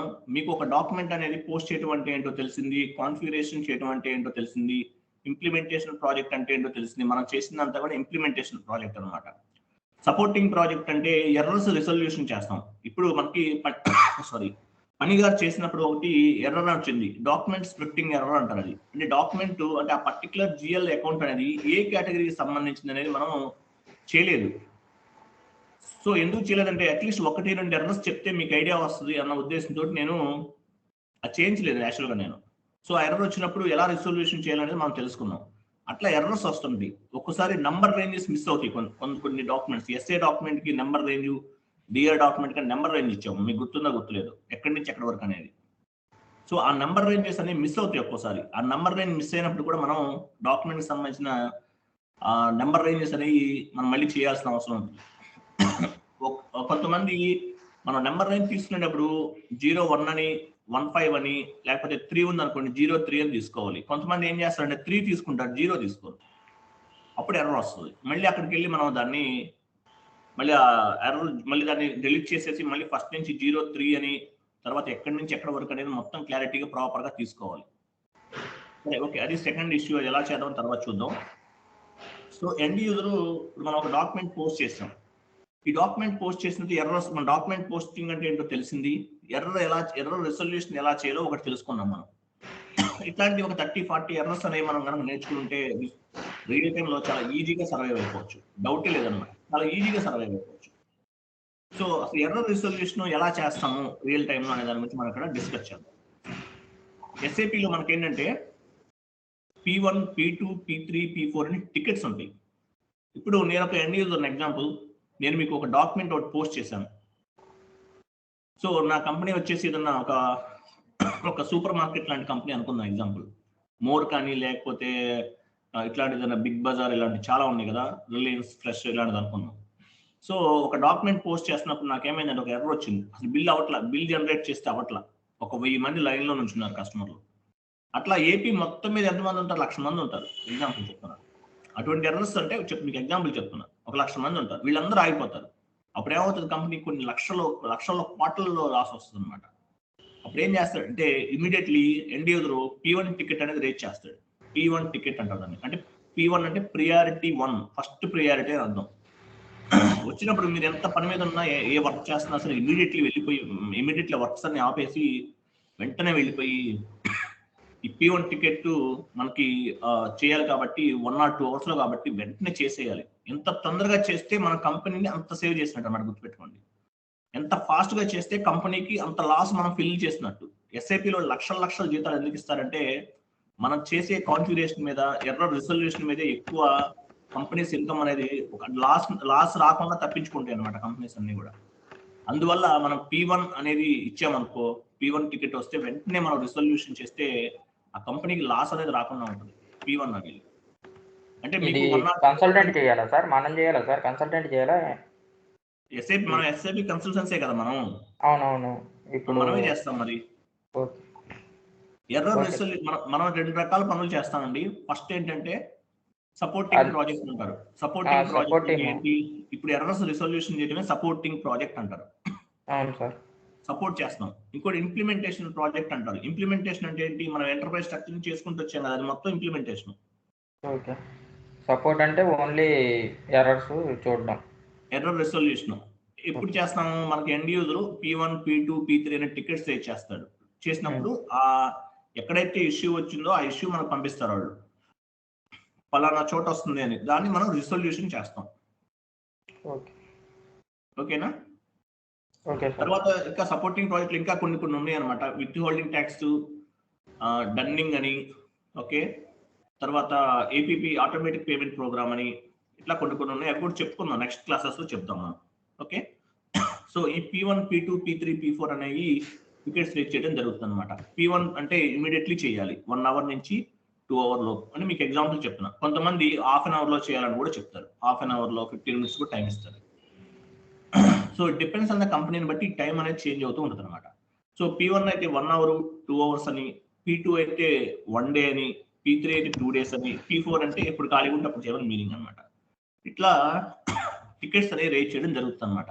ఈ టికెట్స్ అనేవి రకరకాలుగా ఉంటుంది. ఒక్కొక్క కంపెనీలో ఒక్కొక్క రకంగా ఉంటుంది ఈ టైం లెవెల్ మేనేజ్మెంట్ అనేది. దాని టైం లెవెల్ మేనేజ్మెంట్ అంటారు. అంటే ఆ టైం లెవెల్లో మనం కంప్లీట్ చేసేయాలి ఈ సొల్యూషన్స్ అన్ని కూడా. ఒక్కొక్క కంపెనీలో ఒక్కొక్క ఆర్గనైజేషన్ ఒక్కొక్క రకంగా ఉంటుంది. P1 నేను మీకు ఎగ్జాంపుల్ 1 నుంచి 2 అవర్స్ చెప్పాను. మీరు కొన్ని కంపెనీలో 15 మినిట్స్ లో చేయమని కూడా చెప్పొచ్చు. డిపెండ్స్ ఆన్ ద కంపెనీ అన్నమాట, గుర్తుపెట్టుకోండి. బట్ కాకపోతే మనం ఈ టికెట్ ఈ రిజల్యూషన్ అనేది తెలుసుకున్నామంటే కంపల్సరీ మనం ఈజీగా ఏ ఎర్రర్ వచ్చినా సపోర్ట్ చేయగలం. అందుకే మనకు మినిమం ఒక 30 to 40 ఎర్రర్స్ అనేవి నోట్ చేసి పెట్టుకోమని చెప్తున్నాను మీకు. నేను రియల్ టైమ్ లో ఆడుకోవచ్చు అనమాట. సపోర్టింగ్ ప్రాజెక్ట్ లో కనుక మీ జాబ్ వస్తే భయపడాల్సిన అవసరం ఏమన్నా, సర్వే అవ్వలేము అనే డౌటే రాదనమాట. 30 ఎర్రర్, ఈ రోజు ఒక ఎర్రర్ వచ్చింది, నోట్ చేసి పెట్టుకోండి, స్క్రీన్ షాట్ తీసుకోండి, దేని తర్వాత ఏం చేయాలనేది పెట్టుకోండి, నోట్ చేసి పెట్టుకోండి. సో మీకు నెక్స్ట్ ఎర్రర్ వస్తే ఇంకా నన్ను అడగకూడదు, గుర్తుపెట్టుకోండి. నేను చెప్పిన ఎర్రర్ మళ్ళీ చెప్పను, ఒకసారి చెప్తాను. ఇప్పుడు మీకు డాక్యుమెంట్స్ ఫిట్టింగ్ ఎర్రర్ వచ్చింది, అది మీరే చేయాలి, నేను చెప్పను. ఒక ఎర్రర్ ఒకసారి చెప్తాను, మళ్ళీ మీకు వచ్చింది అనుకోండి, ఎక్కడ వచ్చింది ఏంటి ఇంతకుముందు చెప్పాను కాబట్టి మీరు ఆ సొల్యూషన్ రాసుకుంటే మీకు అది లైఫ్ లాంగ్ ఉపయోగపడుతుంది. క్లియర్ కదా? ఇట్లా టికెట్స్ అనేది రేట్ చేయడం జరుగుతుంది అనమాట. ఈ టికెట్స్ మీద బేస్ చేసుకుని మనం ముందుకు వెళ్ళడం జరుగుతుంది అనమాట. వీటిని P1, P2, P3, P4 అనే టికెట్స్ ఉంటాయి అనమాట. ఈ టికెట్స్ మీద మనం డిపెండ్ మనం వర్క్ చేయడం జరుగుతుంది అనమాట. ఇది ఈ విధంగా మనకి ఎర్రర్స్ ఇవన్నీ వచ్చినప్పుడు రిజల్యూషన్ అనేది చేయాలి. తర్వాత మనకి ఈ ఎర్రర్స్ రిజల్యూషన్ అనేది కంప్లీట్ అయిపోయిన తర్వాత నెక్స్ట్ మనం వీటితో పాటు కొన్ని డాక్యుమెంట్స్ ఎలా పోస్ట్ చేయాలి ఏంటి అనేది కూడా నెక్స్ట్ రేపు క్లాస్ లో చెప్పుకుందాం. ఓకే, సో ఇప్పుడు మీకు అందరికి అర్థమైంది కదా P1, P2, P3 ఏంటి అనేది క్లారిటీ వచ్చింది కదా? ఓకే, తర్వాత ఇంటర్వ్యూలో మాత్రం కంపల్సరీ ఈ P1, P2 టికెట్స్ గురించి అడుగుతారు. P1, P2 టికెట్స్ గురించి నేను అర్థమైందా అని అడిగినప్పుడు కొంచెం మీరు అట్లీస్ట్ కొంచెం చార్ట్ లో ఉన్న పెడితే నాకు అర్థం అవుతుందండి. మిగతా వాళ్ళు సైలెంట్ గా ఉంటే తెలియట్లేదు.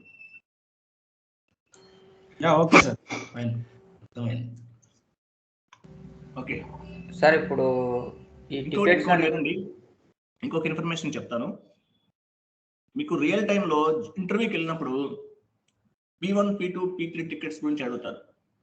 ఇప్పుడు నేను ఏదైతే చెప్పానో P1 అయితే ఇంతసేపు 1 అవర్ లో చేయాలి రిజల్యూషన్, P2 అయితే 1 day చేయాలి, P3 అయితే 2 days లో చేయాలి, P4 అయితే 3 days లో చేయాలని చెప్పాను. ఈ టైం అనేది ఒక్కొక్క కంపెనీకి ఒక్కొక్క రకంగా ఉంటుంది అనమాట. అన్ని కంపెనీలకు ఒకే రకం ఉండదు. ఇంటర్వ్యూకి వెళ్తే మామూలు క్యాజువల్ గా అడుగుతారు. అంటే అసలు మనకు ఐటీలో ఎక్కువగా ఎలా ఉంటుందంటే ఇతను రియల్ టైమ్ కాదా అనేది ఫస్ట్ ఆలోచిస్తారు ఎవరైనా సరే. ఇంతకుముందు ఎక్స్పీరియన్స్ పెట్టి వచ్చాడు 3 years, నిజంగా చేశాడా చేయలేదా అనేది ఫస్ట్ ఆ సినారియోలో ఆలోచన. కొన్ని లాజికల్ గా అడుగుతారు ప్రశ్నలు. సార్ మామూలు క్యాజువల్ గా అడుగుతారు, మీ కంపెనీలో మామూలుగా టికెట్స్ రేజింగ్ ఎలా ఉంటుంది, టైమింగ్ ఎలా ఉంటుంది సార్, టైం లెవెల్ మేనేజ్మెంట్ ఎలా ఉంటుందని అడుగుతారు. అప్పుడు మనం చెప్పాలి, sir we have 4 types of the tickets sir. First one is P1. P1 means priority 1 ticket sir. We need to solute the entire problem maximum within 15 to 30 minutes, sir. And I will stop my all works. I can stop my all works and I need to solve the immediately. When we'll raise the P1 ticket అని చెప్పాలి. And P1 ticket అనేది ఎప్పుడైతే rise అవుతుందో immediately మనం అది solution చేసేయాలి sir. ఎంత important work ఉన్నా ఏ పని మీద ఉన్నా సరే మీ అన్ని వర్క్స్ అన్ని ఆపేసుకుని డైరెక్ట్ వెళ్ళిపోతాం సార్. ఆ P1 అనేది టికెట్స్ ఇమీడియట్లీ చేసేస్తాం సార్. లేకపోతే చాలా ప్రాబ్లం అయిపోతుంది, లాస్ వచ్చేస్తుంది మా కంపెనీకి అన్నట్టు బిల్డప్ ఇచ్చి చెప్పాలి. తర్వాత P2 అంటే అట్లీస్ట్ మేము 1 డే తీసుకోవచ్చు, పెద్ద ప్రాబ్లం ఉండదు. 1 డేలో అంటే మీకు ఎట్లా మాకు ఖాళీ ఉంటుంది కాబట్టి ఒకసారి ఫ్రీ ఉన్న టైంలో చేసేస్తామని చెప్పాలి. ఇంకా P3 అంటే 2 days పడుతుంది సార్. బట్ మేమైతే 2 days వరకు వెయిట్ చేయండి సార్. 2 days వరకు అంత అవసరం ఉండదు, వెంటనే వచ్చిన 1 hour చేసి పంపించేస్తాం సార్ అని చెప్పాలి. 3 days నేను 3 days టైం తీసుకుంటానని చెప్పొద్దు ఐరన్ చేయడానికి. ఎందుకంటే 3 days టైం తీసుకున్నాడంటే తెలియదేమో అని కూడా అనుకుంటారు. నాకు అవ్వలేదు సార్, రిజల్యూషన్ అవ్వలేదు సార్, ఇంకా కష్టమైపోయింది సార్ చెప్పేసి చెప్పకూడదు. 3 days కూడా రేజ్ అవుతుంది సార్. బట్ మేము ఏదైనా వెంటనే చేసేస్తాం. బట్ P1 P2 వస్తే మాత్రం వెంటనే రెస్పాండ్ అయ్యి వెంటనే చేసేస్తాం సార్. వేరే వర్క్ ఉన్నా అంటే ఆటోమేటిక్ పేమెంట్ ప్రోగ్రామ్ లో ఉన్నా, డన్నింగ్ లో ఉన్నా, ఎక్కడున్నా సరే అది ఆపేసి వచ్చేసి వర్క్ అంతా చేసేస్తాం సార్ అని చెప్పాలి. అప్పుడు ఓకే వీళ్ళకి నమ్మకం కుదురుతుంది హెచ్ఆర్కి. ఓకే ఇతను రియల్ గా చేసి వచ్చాడని నమ్మకం కుదురుతుంది. అంటే కొంతమంది ఎక్స్పీరియన్స్ పెట్టుకుని వెళ్ళే వాళ్ళ గురించి చెప్తున్నాను ఎక్స్ప్రెషన్లో నేను. కాబట్టి ఇంటర్వ్యూలో ఈ P1 P2 P3 టికెట్స్ అనేవి 100% అడుగుతారు. అడిగినప్పుడు చాలా కేర్ఫుల్ గా సమాధానం చెప్పండి. P1 P2 P3 టికెట్స్ అనేవి చాలా జాగ్రత్తగా ప్రిపేర్ అవ్వండి. వీటికి సంబంధించిన ఇన్ఫర్మేషన్ మీకు ఆల్రెడీ చెప్పాను. సో మీరు ఇది థియరిటికల్ గా ఇంగ్లీష్ లో ఎక్స్ప్లెయిన్ చేయాలి. ఓకే, థియరిటికల్ గా ఇంగ్లీష్ లో ఎక్స్ప్లెయిన్ చేయాలి. చేసినప్పుడు మనకి ఓకే అంటే మీరు ఇంకో విషయంలో గుర్తుపెట్టుకోండి. రియల్ టైంలో చాలా మందికి SAP నేర్చుకున్న తర్వాత కూడా జాబ్ కొంతమంది కొట్టలేకపోతున్నారు. ఎందుకంటే వాళ్ళకి నాలెడ్జ్ మనకి SAPలో కాన్ఫిగరేషన్ నాలెడ్జ్, సిస్టమ్కి సంబంధించిన ప్రాక్టికల్ నాలెడ్జ్ ఎంత ఉన్నా సరే థియరిటికల్ గా మీరు దాన్ని ఎక్స్ప్లెయిన్ చేసినప్పుడు మాత్రమే రియల్ టైంలో సక్సెస్ అవుతారు. గుర్తుపెట్టుకోండి, థియరిటికల్ గా ఎక్స్ప్లెయిన్ చేయాలి. సో మీరు థియరిటికల్ గా ప్రతిదీ కూడా ఇప్పుడు ఎంటర్ప్రైజ్ స్ట్రక్చర్ చెప్పాను నేను మీకు, మొత్తం కాన్ఫిగరేషన్ చేశారు, జాబ్ వస్తేనే కాదు. ఆ ఎంటర్ప్రైజ్ స్ట్రక్చర్ లో ఎన్ని కాన్ఫిగరేషన్స్ ఉన్నాయి? మొత్తం మనకి 9 కాన్ఫిగరేషన్స్ ఉన్నాయి ఎంటర్ప్రైజ్ స్ట్రక్చర్ లో.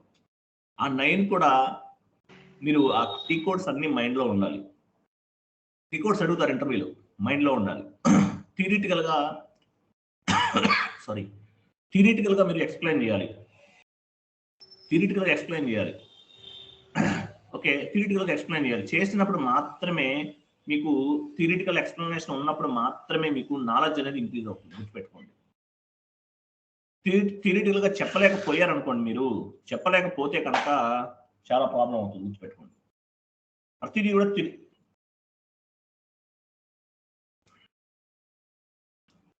ప్రతిదీ కూడా థియరిటికల్ గా ఎక్స్ప్లెయిన్ చేయాలి. ఎంటర్ప్రైజ్ స్ట్రక్చర్ ఉంది, థియరిటికల్ గా చెప్పాలి. గ్లోబల్ సెట్టింగ్స్ కి వచ్చాము, థియరిటికల్ గా ఎక్స్ప్లెయిన్ చేయాలి. ఎన్ని ఉన్నాయి థియరిటికల్ గా? మొత్తం 12 కాన్ఫిగరేషన్ ఉంటాయి గ్లోబల్ సెట్టింగ్స్ లో. 12 కాన్ఫిగరేషన్స్ వెళ్ళిపోయారు. అది ఇక్కడ 12 కాన్ఫిగరేషన్స్ ఉన్నాయి మొత్తం. ఈ 13 అనేది కాన్ఫిగరేషన్ కాదు, గుర్తుపెట్టుకోండి. 13 ఏంటి? కంపెనీ గ్లోబల్ డేటా అనమాట. గ్లోబల్ డేటాను యూజ్ చేయడానికి OB/Y60 కోడ్ని యూజ్ చేస్తాం. సో ఇవన్నీ కూడా థియరిటికల్ గా మనం ఎక్స్ప్లెయిన్ చేయాలి. ఎక్స్ప్లెయిన్ చేసినప్పుడు మాత్రమే మనం SAPలో సక్సెస్ అవడానికి 100% ఛాన్సెస్ ఉంటుంది. ఈ డాక్యుమెంట్స్ గురించి కూడా అడుగుతాను. నేను ఫోటోషాప్ చేయించాను, డబ్బులు ఖర్చు పెట్టి. ఒక్కదానికి 100 రూపాయలు తీసుకుంటాడు ఆయన. ఆయనకి స్విల్లింగ్స్ రావు, మళ్ళీ నేను జాగ్రత్తగా చూసుకోవాలి. ఆయన కన్ఫ్యూజ్ చేస్తాడు. ఎందుకు చేయించాను? మీకు ఇవన్నీ కూడా మైండ్ లో పడిపోవాలి, గుర్తుండాలి లైఫ్ లాంగ్. డాక్యుమెంట్స్ గురించి అడుగుతారు. SA డాక్యుమెంట్, KR డాక్యుమెంట్ అంటే ఏంటని అడుగుతారు. ఏ డాక్యుమెంట్ దేనికి వాడతారని అడుగుతారు. SA డాక్యుమెంట్ అంటే జనరల్ లెడ్జర్ డాక్యుమెంట్, మనం పోస్ట్ చేశాం. KR అంటే వెండర్ ఇన్వాయిస్. నెక్స్ట్ మనం చేసేది ఇది vendor invoice. APAR account payable, account receivable వస్తుంది. ఈ డాక్యుమెంట్ టైప్స్ ఇవన్నీ అయిపోయిన తర్వాత ఓకే. ఈ విధంగా మనం థియరిటికల్ గా మనం SAPని ఎక్స్ప్లెనేషన్ చేసుకోగలిగితే 100% రియల్ టైంలో జాబ్ కొట్టచ్చు అనమాట. ప్రాక్టికల్ నాలెడ్జ్ ఉండాలి, యాజ్ వెల్ యాజ్ థియరిటికల్ గా ఎక్స్ప్లెనేషన్ నాలెడ్జ్ ఉండాలి. ఇప్పుడు P1 P2 P3 గురించి అడిగారు అనుకోండి, ఒక 5 minutes చెప్పాలి. మీరు నోట్ చేసుకోండి, ఒక నోట్ బుక్ పెట్టుకోండి. P1 అంటే ఇది, P2 అంటే ఇలా, P3 అంటే ఇలా, P4 అంటే ఇలా. ఈ టైమింగ్ అనేది మీ ఇష్టం వచ్చినట్టు చెప్పుకోండి, ఎందుకంటే ఒక్కొక్క కంపెనీలో ఒక్కో రకంగా చేంజ్ అయిపోతుంది. బట్ P1 అంటే ప్రియారిటీ 1 అని, P2 అంటే ప్రియారిటీ 2 అని చెప్పి దాని గురించి ఒక 2 minutes మీరు మాట్లాడగలిగారు అనుకోండి, 100% you will get the job, no doubt at all. So అది తర్వాత ఇంకోటి, ఇంటర్వ్యూలో ఎక్కువగా అడిగే పాయింట్ ఏంటంటే మీరు ఎర్రర్స్ రెసొల్యూషన్ చేసేటప్పుడు మీకు ఏ ఎర్రర్ ఇబ్బంది అయింది మీకు అనేసి అడుగుతారు బాగా. అడిగినప్పుడు చిన్న మామూలుగా ఈ నంబర్ రేంజ్ చేశాను సార్, డాక్యుమెంట్స్ ఫిట్టింగ్ చేశాను సార్ అనేది చెప్పొద్దు. ఎందుకంటే వాటిలో ఎర్రర్స్ అనేవి చిన్న చిన్న ఎర్రర్స్ అనమాట. అంటే చిన్న పిల్లలు చెప్పినట్టు అనిపిస్తుంది వాళ్ళకి. కొంచెం క్రిటికల్ గా ఉన్న ఎర్రర్ ఏదన్నా తీసుకోండి. ఇక్కడ ఆటోమేటిక్ పేమెంట్ ప్రోగ్రామ్ అనేది కొంచెం పెద్ద ప్రాసెస్. 2 days చెప్తాం క్లాసు. ఆటోమేటిక్ పేమెంట్ ప్రోగ్రామ్ చేసేటప్పుడు మనం కొన్ని చోట్ల బ్యాంక్ అకౌంట్స్ ఇస్తాం. First priority bank account, second priority bank account, third priority bank accounts అని బ్యాంక్ అకౌంట్స్ ఇస్తాం. అంటే మీరు ఒక 10 కోట్లు డాక్యుమెంట్స్ ఆటోమేటిక్ పేమెంట్ ప్రోగ్రామ్ ద్వారా మీరు రిలీజ్ చేస్తున్నారు. ఆటోమేటిక్ పేమెంట్ ప్రోగ్రామ్ ఏమంటారంటే మనకి బ్యాక్ బోన్ అనమాట. ఎస్ఏపికి బ్యాక్ బోన్ అంటారు. ఇంకోటి కూడా అంటారు కొంతమంది బ్యూటీ ఆఫ్ ఎస్ఏపి అంటారు. ఎస్ఏపి ఒక బ్యూటీ ఆఫ్ ఎస్ఏపి అంటే ఎస్ఏపికే ఏపీపీ ప్రోగ్రామ్ అనేది ఆటోమేటిక్ పేమెంట్ ప్రోగ్రామ్ అనేది బ్యూటీ అనమాట. ఎందుకంటే ఇప్పుడు మనం ఒక డాక్యుమెంట్ పోస్ట్ చేసాం. మణేంద్ర గారు ఒక డాక్యుమెంట్ పోస్ట్ చేశారు, పని గారు. మనం ఏం చేసాం, స్లోగా డేటు అన్ని ఇచ్చాం. ఇంకొకసారి అడిగారు, సార్ ఏంటి సార్ నిదానంగా ఒకేసారి 10 పోస్ట్ చేద్దామని అడిగారు. 10 కాదు, 1000 డాక్యుమెంట్లు 10,000 డాక్యుమెంట్లు కూడా ఒక్క క్లిక్ తో పోస్ట్ చేయొచ్చు. దాన్ని ఆటోమేటిక్ పేమెంట్ ప్రోగ్రామ్ అంటారు. అందుకే దాన్ని బ్యూటీ ఆఫ్ ఎస్ఏపి అంటారు. నెక్స్ట్ చెప్తాను, నెక్స్ట్ క్లాసెస్ లో ఇంకొక 4-5 days పడుతుంది, తర్వాత చెప్పుకున్నాం ఆటోమేటిక్ పేమెంట్ ప్రోగ్రామ్ అనేది. దాన్ని బ్యూటీ ఆఫ్ ఎస్ఏపి అంటారు అనమాట. సో మనం ఈరోజు డాక్యుమెంట్ పోస్ట్ చేసామంటే గుర్తుపెట్టుకోండి, సక్సెస్ఫుల్ గా మనం కంప్లీట్ చేసేసాం. ఎర్రర్స్ రిజల్యూషన్ గురించి చెప్తున్నాను కదా. ఎర్రర్స్ లో ఇంటర్వ్యూలో అడుగుతారు, మీకు ఏ ఎర్రర్ బాగా ఎఫెక్ట్ అయిందని చెప్పేసి అడుగుతారు. ఆటోమేటిక్ పేమెంట్ ప్రోగ్రామ్ లో బ్యాంక్స్ మామూలుగా మనం ఫస్ట్ మనం ఒక 10 కోట్ల రూపాయల డాక్యుమెంట్ ఏదైనా రిలీజ్ చేసాం అనుకోండి, ఒక 10 కోట్లు అనుకోండి, డాక్యుమెంట్ రిలీజ్ చేసాం. రిలీజ్ చేసినప్పుడు దానికి సంబంధించి మన అకౌంట్ ఒక బ్యాంక్ లో 3 కోట్లు ఉన్నాయి, ఇంకొక బ్యాంక్ లో ఇంకొక 3 కోట్లు ఉన్నాయి, ఇంకో దాంట్లో 3 crores ఉన్నాయి, ఇంకో దాంట్లో 1 కోటి రూపాయలు ఉన్నాయి, మొత్తం 10 కోట్లు సరిపోయింది కదా. సో అప్పుడు ఏం చేస్తాము, మనం ప్రయారిటీ 1, ప్రయారిటీ 2, ప్రయారిటీ 3 అని ఇస్తాం. సో ఆటోమేటిక్ పేమెంట్ ప్రోగ్రామ్ లో పేమెంట్ రన్ చేస్తాం అనమాట. రన్ చేసేటప్పుడు ఫస్ట్ బ్యాంక్ లో 3 కోట్లు ఉన్నాయి కాబట్టి ఈ డాక్యుమెంట్ లో అమౌంట్ మొత్తం కూడా ఫస్ట్ బ్యాంక్ నుంచి క్యాచ్ చేస్తుంది మొత్తం. అక్కడ అయిపోయింది. అయిపోయిన తర్వాత ఏమవుతుంది, సెకండ్ బ్యాంక్ నుంచి ఆటోమేటిక్ గా క్యాచ్ చేస్తుంది, అమౌంట్ పిక్ చేస్తుంది అనమాట. సో సెకండ్ బ్యాంక్ లో కూడా అయిపోయింది. ప్రియారిటీ 3 అంటాం, ఇంకొక బ్యాంక్ ఇస్తాం, అక్కడ కూడా సేమ్ అలాగే క్యాచ్ చేస్తాం అనమాట. సో అది 2-3 steps లో ఇస్తాం. Priority 1, priority 2, priority 3, priority 4. కింద స్టెప్ లో ఎస్బీఐ ఇచ్చాం, తర్వాత హెచ్డిఎఫ్సి ఇచ్చాం, తర్వాత సిటీ బ్యాంక్ ఇచ్చాం. సేమ్ అదే రేషియో మనం ఫాలో అవ్వాలి. అది కాకుండా నెక్స్ట్ స్టెప్ లో పైన ఒక బ్యాంక్ ఇచ్చి కింద ఇంకొక bank city bank, first state bank ఇచ్చాము, రెండో స్టెప్ లో సిటీ బ్యాంక్ ఇచ్చాము అనుకోండి, రన్ అవ్వదు. అంటే ఆ రేషియో అనేది మనం ఫస్ట్ లో 3 items ఎలా చూపించామో సెకండ్ కాలం లో కూడా 3 banks అనేది అదే టైప్ చూపించాలి. పైన ఫస్ట్ లో 1, 2, 3 ఒక రకంగా చూపించి కింద నెక్స్ట్ ఇంకొక ఆప్షన్ లో ఇంకో రకంగా చూపించాలి, రన్ అవ్వదు. ఒకసారి అట్లా అవ్వక నేను ఆల్మోస్ట్ 2 days కూర్చున్నాను, ఎక్కడ మిస్టేక్ అర్థం అవ్వదు. ఇక్కడ మనకి ఎర్రర్ చూపిస్తే అక్కడ ఎర్రర్ కూడా చూపిస్తాం, మళ్ళీ ఫస్ట్ నుంచి ఎత్తుకుంటూ రావాలి. సో అట్లా జరిగిన కొంచెం క్రిటికల్ ఎర్రర్స్ అనేవి మనం ఎక్స్ప్లెయిన్ చేయాలి. హెచ్ఆర్ అనుకోండి ఏదో రకంగా మేనేజ్ చేయాలి. టెక్నికల్ పర్సన్ అంటే మాత్రం హెచ్ఆర్ ముందు ఏదో రకంగా చెప్పాలంటే వాళ్ళకి తెలియదు, కొంత మనకి ఐటీ గురించి మొత్తం తెలియదు కాబట్టి మనం ఎట్లయినా మేనేజ్ చేయొచ్చు. సో స్లోగా నేర్చుకోండి. సో అంటే బాగా క్రిటికల్ గా ఉన్న ఎర్రర్ అనేది మనం కొంచెం చెప్పామనుకోండి, ఓకే ఇతనికి ఓకే అని అర్థమవుతుంది వాళ్ళకి, ఓకే హీఈస్ ద సబ్జెక్ట్ ఉన్న పర్సన్ అని అర్థమవుతుంది. ఇంకోటి చాలా మందికి కమ్యూనికేషన్ ప్రాబ్లం అని చెప్పేసి కొంతమంది అడుగుతున్నారు. కమ్యూనికేషన్ గురించి అసలు భయపడదండి. కమ్యూనికేషన్ అనే ఇంగ్లీష్ అనేది రాకెట్ సైన్స్ కాదు, ఇట్స్ జస్ట్ లాంగ్వేజ్ అనమాట. మీరు అంటే ఇంగ్లీష్ అంటే ఏంటి, కొన్ని సెంటెన్సెస్ మనం నేర్చుకోవాలి. ఒక 300 sentences నేర్చుకోండి, ఇంగ్లీష్ వచ్చేస్తుంది ఆటోమేటిక్గా. ఒక 2 months కష్టపడ్డారంటే ఆటోమేటిక్గా వచ్చేస్తుంది, గుర్తుపెట్టుకోండి. ఇంగ్లీష్ అయినా ఎస్ఏపీ అయినా సరే. బట్ లైఫ్ లాంగ్ మనకి యూస్ఫుల్ అనమాట. ఈ సెంటెన్స్ ఫార్మేషన్ అనేది చాలా ఇంపార్టెంట్. మనం యాక్చువల్గా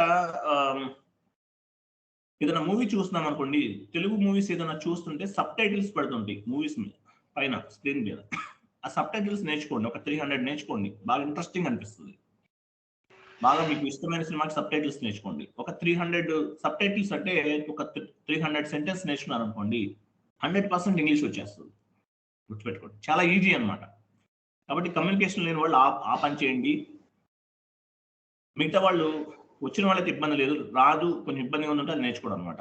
అది విషయం. సో ఈరోజు మనం డాక్యుమెంట్ పోస్ట్ చేసాము. డాక్యుమెంట్ అనేది ఎలా పోస్ట్ చేయాలి అనేది తెలుసుకున్నాము. తర్వాత P1, P2, P3 అనే టికెట్స్, ఈ టికెట్స్ ఎండ్ యూజర్ రేట్ చేస్తాడు. ఇప్పుడు ఈ డాక్యుమెంట్ పోస్ట్ చేస్తున్నప్పుడు ఎర్రర్స్ వచ్చినాయి కాబట్టి సేమ్ సిచ్యువేషన్స్ లో ఈ డాక్యుమెంట్స్ అనేవి ఎండ్ యూజర్ మనకి టికెట్స్ అనేది రేట్ చేయడం జరుగుతుంది అనమాట. టికెట్స్ రేట్ చేసినప్పుడు మనం ఏం చేస్తామంటే సారీ ఆ టికెట్స్ ని మనం రిజల్యూషన్ చేస్తాం. ఈ రోజు నుంచి మీరు ఏం చేయాలంటే ఎర్రర్స్ కి సంబంధించిన ఏ ఎర్రర్ వచ్చినా సరే నోట్ చేసి పెట్టుకోండి. ప్రతి ఎర్రర్ నోట్ చేసి పెట్టుకోండి. కొన్ని ఎర్రర్స్ నేను చెప్తాను, కొన్ని ఎర్రర్స్ మీరు ఓన్ గా రీసెర్చ్ చేయాలి. గుర్తుపెట్టుకోండి, ఓన్ గా రీసెర్చ్ చేయాలి మీరు.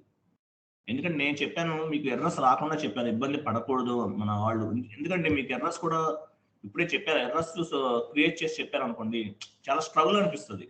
అటు ఇటు ముందుకి వెనక్కి అటు ఇటు వెళ్ళాలి, ఏం అర్థం అవ్వదు అనమాట. కాబట్టి ఎర్రర్స్ రిజల్యూషన్ అనేది మనం ఈ ఎర్రర్ వచ్చింది, ఈరోజు డాక్యుమెంట్స్ ఫిట్టింగ్ ఎర్రర్ వచ్చింది కాబట్టి నోట్ చేసి పెట్టుకోండి. అట్లా మీకు ఎర్రర్స్ వస్తే అన్ని ఎర్రర్స్ కూడా మీరు నోట్ చేసి పెట్టుకోండి. మీకు అవి లైఫ్ లాంగ్ యూజ్ఫుల్ అవుతాయి. ఒక 30 ఎర్రర్స్, 40 ఎర్రర్స్, 50 ఎర్రర్స్ రెడీగా పెట్టుకోండి. అంటే ఎలా పెట్టుకోవాలంటే నేను కొన్ని చెప్తున్నాను, మీకు తెలియని ఎర్రర్ ఏదైనా వచ్చింది అనుకోండి, వెంటనే ఎర్రర్ అంటే చాలా కేర్ఫుల్గా ఎలా వచ్చింది ఏంటి, ఎలా రిజల్యూషన్ చేయాలి, కొన్ని యూట్యూబ్లోనే చూడండి, తప్పలేదు. యూట్యూబ్లో చాలా నాలెడ్జ్ దొరుకుతుంది మనకి.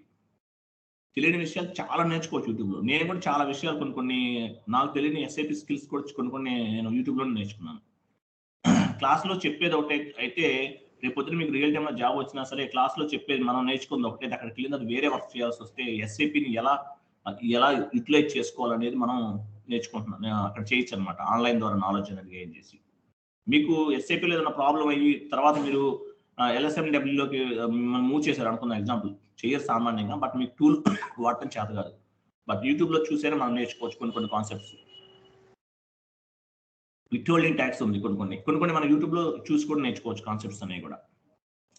మార్నింగ్ బ్యాచ్లో ఒక పర్సన్ ఉన్నాడు, ఆయన ఆల్మోస్ట్ చాలా వరకు యూట్యూబ్లో ఫాలో అయిపోయి యూట్యూబ్లో చూసి నేర్చుకున్నాడు ఆయన. బట్ ఆయన ఏం చెప్తున్నారంటే నా దగ్గర నేర్చుకున్నానని చెప్తున్నారు. ఓకే, నాకు క్రెడిట్ ఇస్తున్నాడు అతను, ఓకే గ్రేట్. బట్ కొంతమంది అలా మనం నాలెడ్జ్ ఇప్పుడు మనకేంటంటే వాట్ ఈజ్ వాట్ అనేది తెలిసిపోతుంది. SAPని ఎలా ఆపరేట్ చేయాలి, సాఫ్ట్వేర్తో ఎలా వర్క్ చేయాలి ఏంటనే తెలిసిపోతుంది. తెలిసిపోయిన తర్వాత నెక్స్ట్ ఎట్లా ఏదైనా కొత్తది తెలియని ఏదన్నా ఉంటే కనుక, లేకపోతే ఈ సాఫ్ట్వేర్ కొత్త రకంగా ఏదన్నా వాడాల్సి వస్తే కనుక ఆన్లైన్ యూట్యూబ్ మీద బేస్ అవ్వాలి. ఎర్రర్స్ రిజల్యూషన్ ముఖ్యంగా. ఇప్పుడు మీకు డాక్యుమెంట్స్ ఫిట్టింగ్ ఎర్రర్ వచ్చింది, మనం చేసాము, బట్ మీకు ఎలా వెతుక్కుని చేయాలో కూడా చెప్పాను. ఎందుకంటే అన్ని నేను చెప్పలేను కదా, నేను చెప్పలేకపోయాను, నాకు తెలియదు ఎగ్జాంపుల్. అప్పుడు మీరు ఏం చేయాలి, మీరు కూడా ఓన్గా వెతుక్కోవాలి, ఆన్లైన్లో సెర్చ్ చేయాలి. సెర్చ్ చేస్తే సరిపోతుంది. తర్వాత మీకు ఇంటర్వ్యూ పాయింట్ ఆఫ్ వ్యూలో క్వశ్చన్స్ అండ్ ఆన్సర్స్ పంపించాను, అందరూ డౌన్లోడ్ చేసుకున్నారండి? వచ్చాయి సార్. అవి ఇంటర్వ్యూ పాయింట్ ఆఫ్ వ్యూలో ఆయన ఒక మంచి MNC కంపెనీలో పనిచేసే ఒక ఫ్రెండ్ అనమాట. ఆయన పేరు వినయ్ చౌదరి. ఆయనతో రాయించాను, నా బెస్ట్ ఫ్రెండ్. ఆయన పెద్ద కంపెనీలో వర్క్ చేస్తున్నారు. ఆయన రాశారు అవి. అంటే ఆ ఇంటర్వ్యూస్ ని బేస్ గా చేసుకుని చాలా మంది జాబ్స్ కొట్టారు. ఒకళ్ళు కాదండి, నాకు తెలిసి ఒక 100 మంది జాబ్లు వచ్చినాయి అది చదువుకున్న వాళ్ళు. వినయ్ చౌదరి ఆయన పేరు. ఆయన రాశారు, నేను రాయలేదు, అందుకే క్రెడిట్ మొత్తం ఆయనకే ఇస్తున్నాను. ఆయనే రాశారు అవి. సో ఆ ఇంటర్వ్యూ పాయింట్ ఆఫ్ వ్యూలో క్వశ్చన్స్ అండ్ ఆన్సర్స్ అన్ని కూడా చదువుకోండి. మీరు అది మొత్తం కొంచెం లెంతీగా ఉందని మీకు అనిపిస్తే కనుక మీ పాయింట్ ఆఫ్ వ్యూలో మీరు నేర్చుకోండి, మీ పాయింట్ ఆఫ్ వ్యూలో. సో ఇంటర్వ్యూ పాయింట్ ఆఫ్ వ్యూలో ఒక షీట్ పెట్టుకోండి, ఆ షీట్ పెట్టుకోండి. తర్వాత నేను కూడా కొన్ని కాన్సెప్ట్స్ ఏదైనా కొత్త పాయింట్స్ ఏదైనా ఉంటే అవన్నీ కూడా నేను మీకు పంపిస్తున్నాను ఇంటర్వ్యూ పాయింట్ ఆఫ్ వ్యూలో. అవి కూడా యాడ్ చేసుకోండి, ఈ షీట్ మీద యాడ్ చేసుకోండి. ఈ షీట్ మీద యాడ్ చేసుకుంటే మీకు నాలెడ్జ్ అనేది డెవలప్ అవుతుంది అనమాట. అంటే కొత్త ఏ టైప్ క్వశ్చన్స్ మనకి మెయిన్ ఫస్ట్ ఇంటర్వ్యూ క్రాక్ చేసి జాబ్లోకి వెళ్ళిపోయాం అనుకోండి. జాబ్లోకి వెళ్ళాలంటే ఫస్ట్ ఏం చేయాలి, ఇంటర్వ్యూ సంబంధించి మనం SAP నేర్చుకుంటాము. ఇంటర్వ్యూకి సంబంధించిన క్వశ్చన్స్ అండ్ ఆన్సర్స్ అన్ని కూడా మనం ప్రిపేర్ చేసుకుంటాము. ఆల్రెడీ మీకు ప్రిపేర్ చేయాల్సిన పని లేకుండా నేనే సపరేట్గా రాయించాను మన స్టూడెంట్స్కి ఇద్దామని. మామూలుగా బయట యూట్యూబ్లో పెట్టి 300 రూపీస్కి ఛార్జ్ చేస్తున్నాను, మన వాళ్ళందరికీ ఫ్రీ అనమాట. సో తర్వాత ఈ పాయింట్స్ అన్ని నోట్ చేసుకోండి. తర్వాత మీకు కంపల్సరీ ఇంప్లిమెంటేషన్ ఎట్లాగో చేసేస్తారు కాబట్టి సపోర్టింగ్ సంబంధించి ఒక 30 ఎర్రర్స్ రిజల్యూషన్ పెట్టుకోండి. ఇలాగే ఒక ఫామ్ పెట్టుకోవాలి, ఎక్సెల్ MS వర్డ్లో స్క్రీన్ షాట్ తీసుకోవడం. డాక్యుమెంట్స్ ఫిట్టింగ్ వచ్చింది, స్క్రీన్ షాట్ తీసుకోవాలి, ఎలా సొల్యూట్ చేసాం, ఎక్కడికి వెళ్ళాం, నెక్స్ట్ ఎక్కడికి వెళ్ళాం అనేది మొత్తం కూడా మనం నోట్ చేసి పెట్టుకోవాలి. 30 ఎర్రర్స్ పెట్టుకోండి, 30 to 40 ఎర్రర్స్ పెట్టుకోండి. ఇంటర్వ్యూ పాయింట్ ఆఫ్ వ్యూలో క్వశ్చన్స్ పెట్టుకోండి, ఇంగ్లీష్ నేర్చుకోండి, SAPని థియరిటికల్గా ఎక్స్ప్లెనేషన్ ఇవ్వండి. అంతే, యువర్ సక్సెస్. రియల్ టైంలోకి జాబ్లోకి వెళ్ళిన తర్వాత ఎలా ఉండాలి, మనం మంచి రిలేషన్ మెయింటైన్ చేస్తూ ప్రౌడ్గా ఫీల్ అవ్వకుండా ఒక 1 year సెట్ అయ్యేంత వరకు అందరితోటి కొంచెం చాలా రెస్పెక్టబుల్గా ఉండి కేర్ఫుల్గా ఉండండి. ఎందుకంటే ఎక్స్పీరియన్స్ పెట్టుకుని వెళ్ళాం కాబట్టి అది అంటే వాళ్ళ దగ్గర ఏదో మనం ఏదో చేతులు కట్టుకుని ఉంచోవాలని కాదు నేను చెప్తాం. కొంతమంది ఎక్స్పీరియన్స్ పెట్టుకుని వెళ్ళిన వాళ్ళు ఏంటంటే అక్కడికి వెళ్తే ఏదన్నా మనల్ని ఏదైనా స్ట్రగుల్ చేయాలంటే ఆ ఒక్క పాయింట్ బేస్ చేసుకుంటాడు అనమాట కంపెనీలో. అందుకని చాలా కేర్ఫుల్గా ఉండండి అనమాట. ఇది కొంత తెలుగులో కూడా రాశారు, తర్వాత ఏమో కొన్ని ఏమో ఇంగ్లీష్లో కూడా ఉన్నాయి. మీ ఇష్టం, మీకు ఇంగ్లీష్ చదువుకోండి, తెలుగు అవసరం లేదు. ఒకవేళ అన్నీ రాలేదు, కొన్ని మాత్రం తెలుగులో ఉన్నాయి. ఇవి కన్వర్ట్ చేశారు, ఇది గూగుల్ ద్వారా చేసినట్టున్నారు. సో అలా చేసుకోండి అనమాట. ఇవన్నీ ఇంటర్వ్యూ క్వశ్చన్స్ అన్ని చదవండి. లేదు అనుకుంటే మీకు ఇంత లెంతీగా అనిపిస్తే కనుక మీరు ఓన్గా తగ్గించుకోండి దాన్ని. ఇంకొక ఫార్మాట్ కింద ఇంకోటి ఇంకొక సపరేట్గా ఇంకొక ఫోల్డర్లో లేకపోతే ఇంకొక MS వర్డ్లో ఇది కాపీ చేసుకుని మీకు దాన్ని తగ్గించుకోండి. కొంచెం కొంచెం లెంత్ తగ్గించుకుంటారండి. ఇది ఇమీడియట్లీ ఇప్పుడు స్టార్ట్ చేయాల్సిన అవసరం లేదు, నేను చెప్తాను మీకు, అప్పుడు స్టార్ట్ చేయండి. మళ్ళీ మర్చిపోతానని మీకు అందరికి ముందే ఇచ్చేసాను అనమాట. ఇంటర్వ్యూ పాయింట్ ఆఫ్ వ్యూలో కొన్ని క్వశ్చన్స్ అండ్ ఆన్సర్స్ పంపిస్తున్నాను. అది నేను ఇంటర్వ్యూ పాయింట్ ఆఫ్ వ్యూలో చెప్పింది ప్రతిదీ యాడ్ చేసుకోండి. ఒక 100 క్వశ్చన్స్ లైఫ్ లాంగ్ యూస్ఫుల్ అనమాట మనకి ఈ డేటా అనేది. ఓకేనా? రైట్. రేపు మార్నింగ్ మనం ఏం చెప్పుకుందాం అంటే ఈరోజు డాక్యుమెంట్ పోస్టింగ్ అంటే ఏంటో తెలుసుకుందాము, ఎలా చేయాలి ఏంటనేది తెలుసుకున్నాము. ఓకే, రేపు మార్నింగ్ ఏం చేద్దామంటే మనం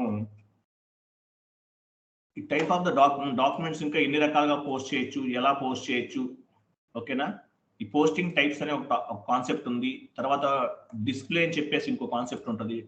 అంటే ఏంటంటే ఇప్పుడు మామూలుగా టేబుల్ డిస్ప్లే అంటారు. మనం పోస్ట్ చేసిన డాక్యుమెంట్స్ ఎలా చూడాలి ఏంటనేది ఆ 2 కాన్సెప్ట్లు రేపు ఎల్లుండా చెప్పుకుందాం. తర్వాత నుంచి ఏపీలోకి వెళ్ళిపోదాం, ఏపీ కాన్ఫిగరేషన్స్లోకి వెళ్ళిపోదాం. ఓకేనా? సో ఇది కాన్సెప్ట్. ఇంకో మీకు పంపించారు చూసారు, గ్రూప్లో పోస్ట్ చేస్తాను, ఇవి సార్ చూపిస్తున్నారు. చూపించిన కొంచెం పైకి వెళ్ళండి సార్. చూసారా, ఇవి కూడా కొన్ని అనమాట, కొన్ని ఇన్ఫర్మేషన్ నాకు దొరికిన కొన్ని నేను ప్రిపేర్ చేసుకుని ఉన్నాయి. చూసారు మీకు, చూడండి, what is the difference between LSMW and BDC అన్నాడు. మీకు LSMW అంటే తెలుసు కదా. LSMW అంటే ఏంటి? Legacy system migration tool work bench అంటారు. సో దాని గురించి నేను ఇక్కడ ఇచ్చాను అనమాట. అది వాటి వదిలేసాను, నేను మీకు ఆన్సర్ ఇవ్వలేదు. ఆన్సర్ ఇచ్చానండి. ఓకే ఫైన్, ఇస్తే ఓకే. ఇవ్వలేదు అనుకోండి, కొన్ని ఎంటీగా ఉన్నాయి. సో అది ఇంటర్వ్యూకి వచ్చిన అది ఆన్సర్ అనేది మీరు నెట్లో వెతకండి. ఎందుకు అన్నా మీరు సార్ మీరు చెప్పచ్చు కదా, నెట్లో ఎందుకు వెతుక్కోవాలి సార్ మేమని మీరు అనుకోవద్దు. నేను ఆల్మోస్ట్ చెప్తాను మీకు, నెట్ మీద ప్రతిదీ కూడా నెట్లో మనకి తెలియని ఉంది. ఏదన్నా ఎగ్జాంపుల్ మీకు అర్థమయ్యేటట్టు చెప్పాలంటే, మన బ్యాంక్ అకౌంట్ ఆన్లైన్లో ఒక ఎవరన్నా బెనిఫిటర్ యాడ్ చేయాలనుకున్నాం. చేయాల్సినప్పుడు ఏం చేస్తాం, మనకు తెలియకపోతే యూట్యూబ్లో ఒక వీడియో ఒకటి యూట్యూబ్లో సెర్చ్ బార్లో సెర్చ్ చేసి అది చూసుకుంటూ చేస్తాం. అంటే అలా చేయాలని మనకు తెలిసిపోద్ది. ఇప్పుడు SAPలో కూడా అంతే, మనకు తెలియదు ఏదన్నా ఉంటే ప్రతిదీ కూడా రీసెర్చ్ చేయాలి. 2 months మనం ట్రావెల్ చేస్తాం కాబట్టి ఇప్పటి నుంచే మీకు రియల్ టైంలోకి వెళ్ళినా లేకపోతే ఏదైనా జాబ్లోకి వెళ్ళిపోయినా అక్కడ ఎలా సర్వే అవ్వాలని మీకు ఇక్కడి నుంచి అలవాటు చేస్తున్నాను అనమాట. అందుకని నేను చెప్తున్నాను.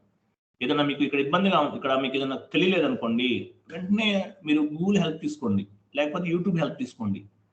తీసుకుంటే మీకు 99% సొల్యూషన్స్ దొరికేస్తాయి. 99.99% దొరికేస్తాయి. ఎక్కడో ఒక పాయింట్ దొరకంది.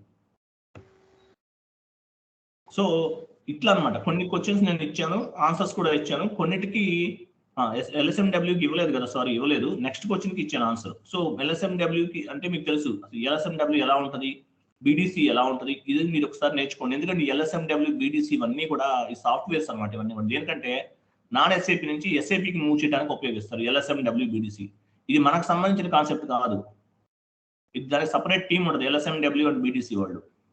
వీళ్ళు ఏం చేస్తారంటే, మనం కొన్ని కంపెనీస్ నాన్ SAP నుంచి SAPకి మూవ్ అవుతుంటాయి. అంటే ఒరాకిల్ నుంచి కానీ, పీపుల్సాఫ్ట్ నుంచి కానీ, JD Edwards నుంచి కానీ, ఓకే, ఇట్లాంటి వాటి నుంచి మూవ్ అవుతుంది, SAPలోకి మూవ్ అవుతాయి. మూవ్ అయినప్పుడు ఈ LSMW అనేది కానీ, ఈ పీపుల్సాఫ్ట్, JD Edwards ఇవన్నీ వాడుతుంటారు అనమాట వాళ్ళు. సో ఇవన్నీ వాళ్ళు వాడటం జరుగుతుంది. ఎలా వాడతారు ఏంటి అనేది మనం మామూలుగా మనకు అవసరం లేదు, బట్ కాకపోతే చెప్పాలి మనం అంతే. వాళ్ళ దగ్గర ఎటువంటి అప్పుడు కొన్ని కంపెనీస్ టాలీ వాడతాయి, టాలీ నుంచి SAPకి మూవ్ అవ్వాలనుకుంటున్నారు, డేటా మొత్తం టాలీలో ఉంది, వాడు టాలీలో మొత్తం డౌన్లోడ్ చేసుకుంటాడు. డౌన్లోడ్ చేసుకుని LSMW టూల్ని ఉపయోగించి SAPలోకి మొత్తం ఇన్స్టాల్ చేసేస్తాడు. GL కాన్ఫిగరేషన్ చేసాము, GL అకౌంట్స్ మనం కొన్ని ఒక 5 క్రియేట్ చేస్తాం, మహా అయితే ఇంకొక 10, 20, 30 క్రియేట్ చేస్తాం. కానీ రియల్ టైంలో కొన్ని వందల వేల GLs ఉంటాయి, కొన్ని వందల వేల GLs ఉంటాయి. ఈ GLs ని మనం క్రియేట్ చేయగలమా? మనం చేయలేము. ఏం చేస్తాం మనం? LSMW టీమ్ వాళ్ళు ఉంటారు సపరేట్గా, వాళ్ళు మనం అన్ని చేయలేము కాబట్టి వాళ్ళు ఏం చేస్తారు, LSMW లేకపోతే BDC వాళ్ళు ఏం చేస్తారంటే ఆ డేటా మొత్తం వాళ్ళ దగ్గర మొత్తం వాళ్ళ పని ఏంటంటే ఈ జిఎల్ అకౌంట్స్ మెయింటైన్ చేయడమే. ఒక 1000, 2000, 10,000, 20,000 ఉంటాయి అకౌంట్లు, జిఎల్ అకౌంట్లు. ఆ జిఎల్ అకౌంట్స్ అన్ని కూడా ఎస్ఏపీలోకి ఇన్స్టాల్ చేసేస్తారు, టక్క వెళ్ళిపోతాయి. బీటీసీ కూడా అంతే. ఇంకోటి టాలీలో, ఇప్పుడు టాలీలో సాఫ్ట్వేర్ మొత్తం డేటా మొత్తం ఎలా స్టోర్ అవుతుంది, అక్కడ కూడా రోస్ అండ్ కాలమ్స్ లోనే స్టోర్ అవుతుంది మన ఎస్ఏపీ లాగే. అది మొత్తం కాపీ చేసేసి ఎస్ఏపీలో మూవ్ చేసేస్తారు. ఒరాకిల్ ఉంది, ఒరాకిల్లో కూడా ఏంటి, any software rows and columns లోనే స్టోర్ అవుతుంది, ఎస్ఏపీ కాదు మనం చేసేది, ఫైనాన్స్ కి సంబంధించింది. సో ఒరాకిల్ ఉంది, ఒరాకిల్లో అయినా సరే tables and rows and columns లో స్టోర్ అవుతుంది. అది మొత్తం కాపీ చేసేసి ఎస్ఏపీలోకి మూవ్ చేసేస్తారు.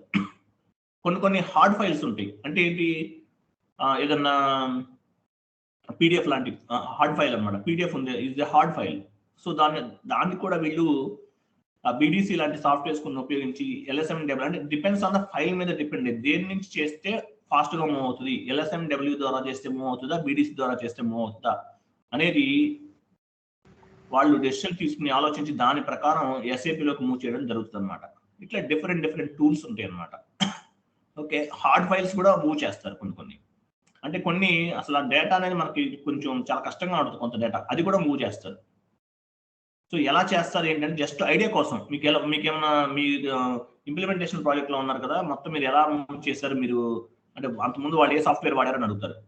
సార్ అంతకుముందు వాళ్ళు ఒరాకిల్ వాడారు, లేకపోతే టాలీ వాడారు సార్, దాన్ని మొత్తం మేము ఎస్ఏపీలోకి మూవ్ చేసాం. ఎవరు చేశారు, ఇంప్లిమెంటేషన్ ప్రాజెక్ట్ లో చేసాం సార్. మొత్తం ఎలా చేశారు, మేము LSMW ఒకటి బీడీసీ టూల్స్ యూజ్ చేస్తాం సార్.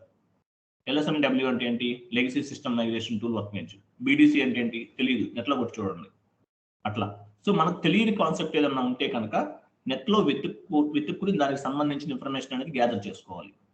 అట్లా మనం ఒక 2-3 months కొంచెం కష్టపడ్డాము, ఇబ్బందిగా అనిపిస్తుంది, కొంచెం కష్టపడ్డామంటే లైఫ్ లాంగ్ సెటిల్ అయిపోవచ్చు. నిన్న మా ఫ్రెండ్ ఒక ఆయన వచ్చారు, నిన్న ఈవినింగ్ కూడా చెప్పాను, ఆయన ఎస్ఏపీలో పనిచేస్తున్నారు. నా క్లాస్మేట్, ఇంటర్మీడియట్ నుంచి డిగ్రీ వరకు నా క్లాస్మేట్. ఆయనకి శాలరీ వచ్చేసి ఇప్పుడు 22 lakhs ఉంది, 22-23 lakhs ఉంది ఆయనకి. ఆయన 5 to 6 years నుంచి పనిచేస్తున్నాడు ఎస్ఏపీలో. అంతకుముందు వేరే దాంట్లో ఉన్నాడు. 22 lakhs అండి, 5 years నుంచి చేస్తున్నాడు ఆయన. 5 to 6 years నుంచి చేస్తున్నాడు. అంతకుముందు కొంత ఏదైనా ఫేక్ ఎక్స్పీరియన్స్ మేబీ పెట్టి ఉండొచ్చు. 5 to 6 సరే 7 years, 2021, ఓకే 7 years అనుకోండి, 7 years ఆల్మోస్ట్ ఆయనకి ఎక్స్పీరియన్స్. 22 lakhs అంత శాలరీ. చూడండి ఎస్ఏపీలో ఎంత ఇన్కమ్, మంత్లీ 2 lakhs ఎంత ఇన్కమో చూడండి. US, UK, కెనడా లాంటి కంట్రీస్కి వెళ్తే ఇయర్లీ $1 lakh ఇస్తున్నారు మినిమం స్టార్టింగ్. $1 lakh అంటే మన కరెన్సీలో 70 lakhs. వైట్ కలర్ జాబ్ మనం చేసేది, హ్యాపీగా సెంట్రల్ ఏసీలో కూర్చుంటాము, వైట్ కలర్ జాబ్ అనమాట. సో అలా ఉంటుంది ఎస్ఏపీ నేర్చుకుంటే బెనిఫిట్. కాబట్టి అర్థం అవ్వలేదు, కమ్యూనికేషన్ లేదని భయపడద్దు, ఎట్లయినా సరే మనం నేర్చుకోవాలి, ఎట్లయినా మనం సక్సెస్ అవ్వాలి ఎస్ఏపీలో అన్న విధంగా ముందుకెళ్ళండి. ముందుకెళ్తే 100% సక్సెస్ అవ్వచ్చు. ఎస్ఏపీ అనేది స్టార్టింగ్ లో కొంచెం స్ట్రగుల్ గా, ఇబ్బందిగా, కొత్తగా అనిపిస్తుంది. బట్ మీరు అదే మైండ్ పెట్టి ఒక 2 months 3 months దాని మీద కూర్చుంటే ఎస్ఏపీ ఇంతేనా ఏముంది అనిపిస్తుంది. గుర్తుపెట్టుకోండి, పెద్ద కష్టం కాదు, ఎందుకు 5,000 అనవసరంగా కట్టామో మనం అనిపిస్తుంది నిజంగా చెప్పాలంటే. అది ఎస్ఏపీ. Okay fine. నెక్స్ట్ ఏమైనా డౌట్స్ ఉన్నాయండి ఎవరికన్నా? నెక్స్ట్ రేపు నుంచి వేరే స్టార్ట్ చేద్దాము. డౌట్స్ ఉన్నాయి ఎవరికన్నా? అమర్నాథ్ గారు, నేను సతీష్ అండి. గుడ్ ఈవినింగ్ అండి. నాకు ఫైనల్లీ అది యాక్సెస్ వచ్చింది. ఎస్ఐపి సెటప్ అయితే చేసి ఉంచారు వాళ్ళు. కాకపోతే నాకు దానికి ఎట్లా ఫస్ట్ క్రెడెన్షియల్స్ క్రియేట్ చేసుకోవాలి, అవన్నీ ఎట్లా అనేది ఎప్పుడైనా చూపించగలుగుతారు?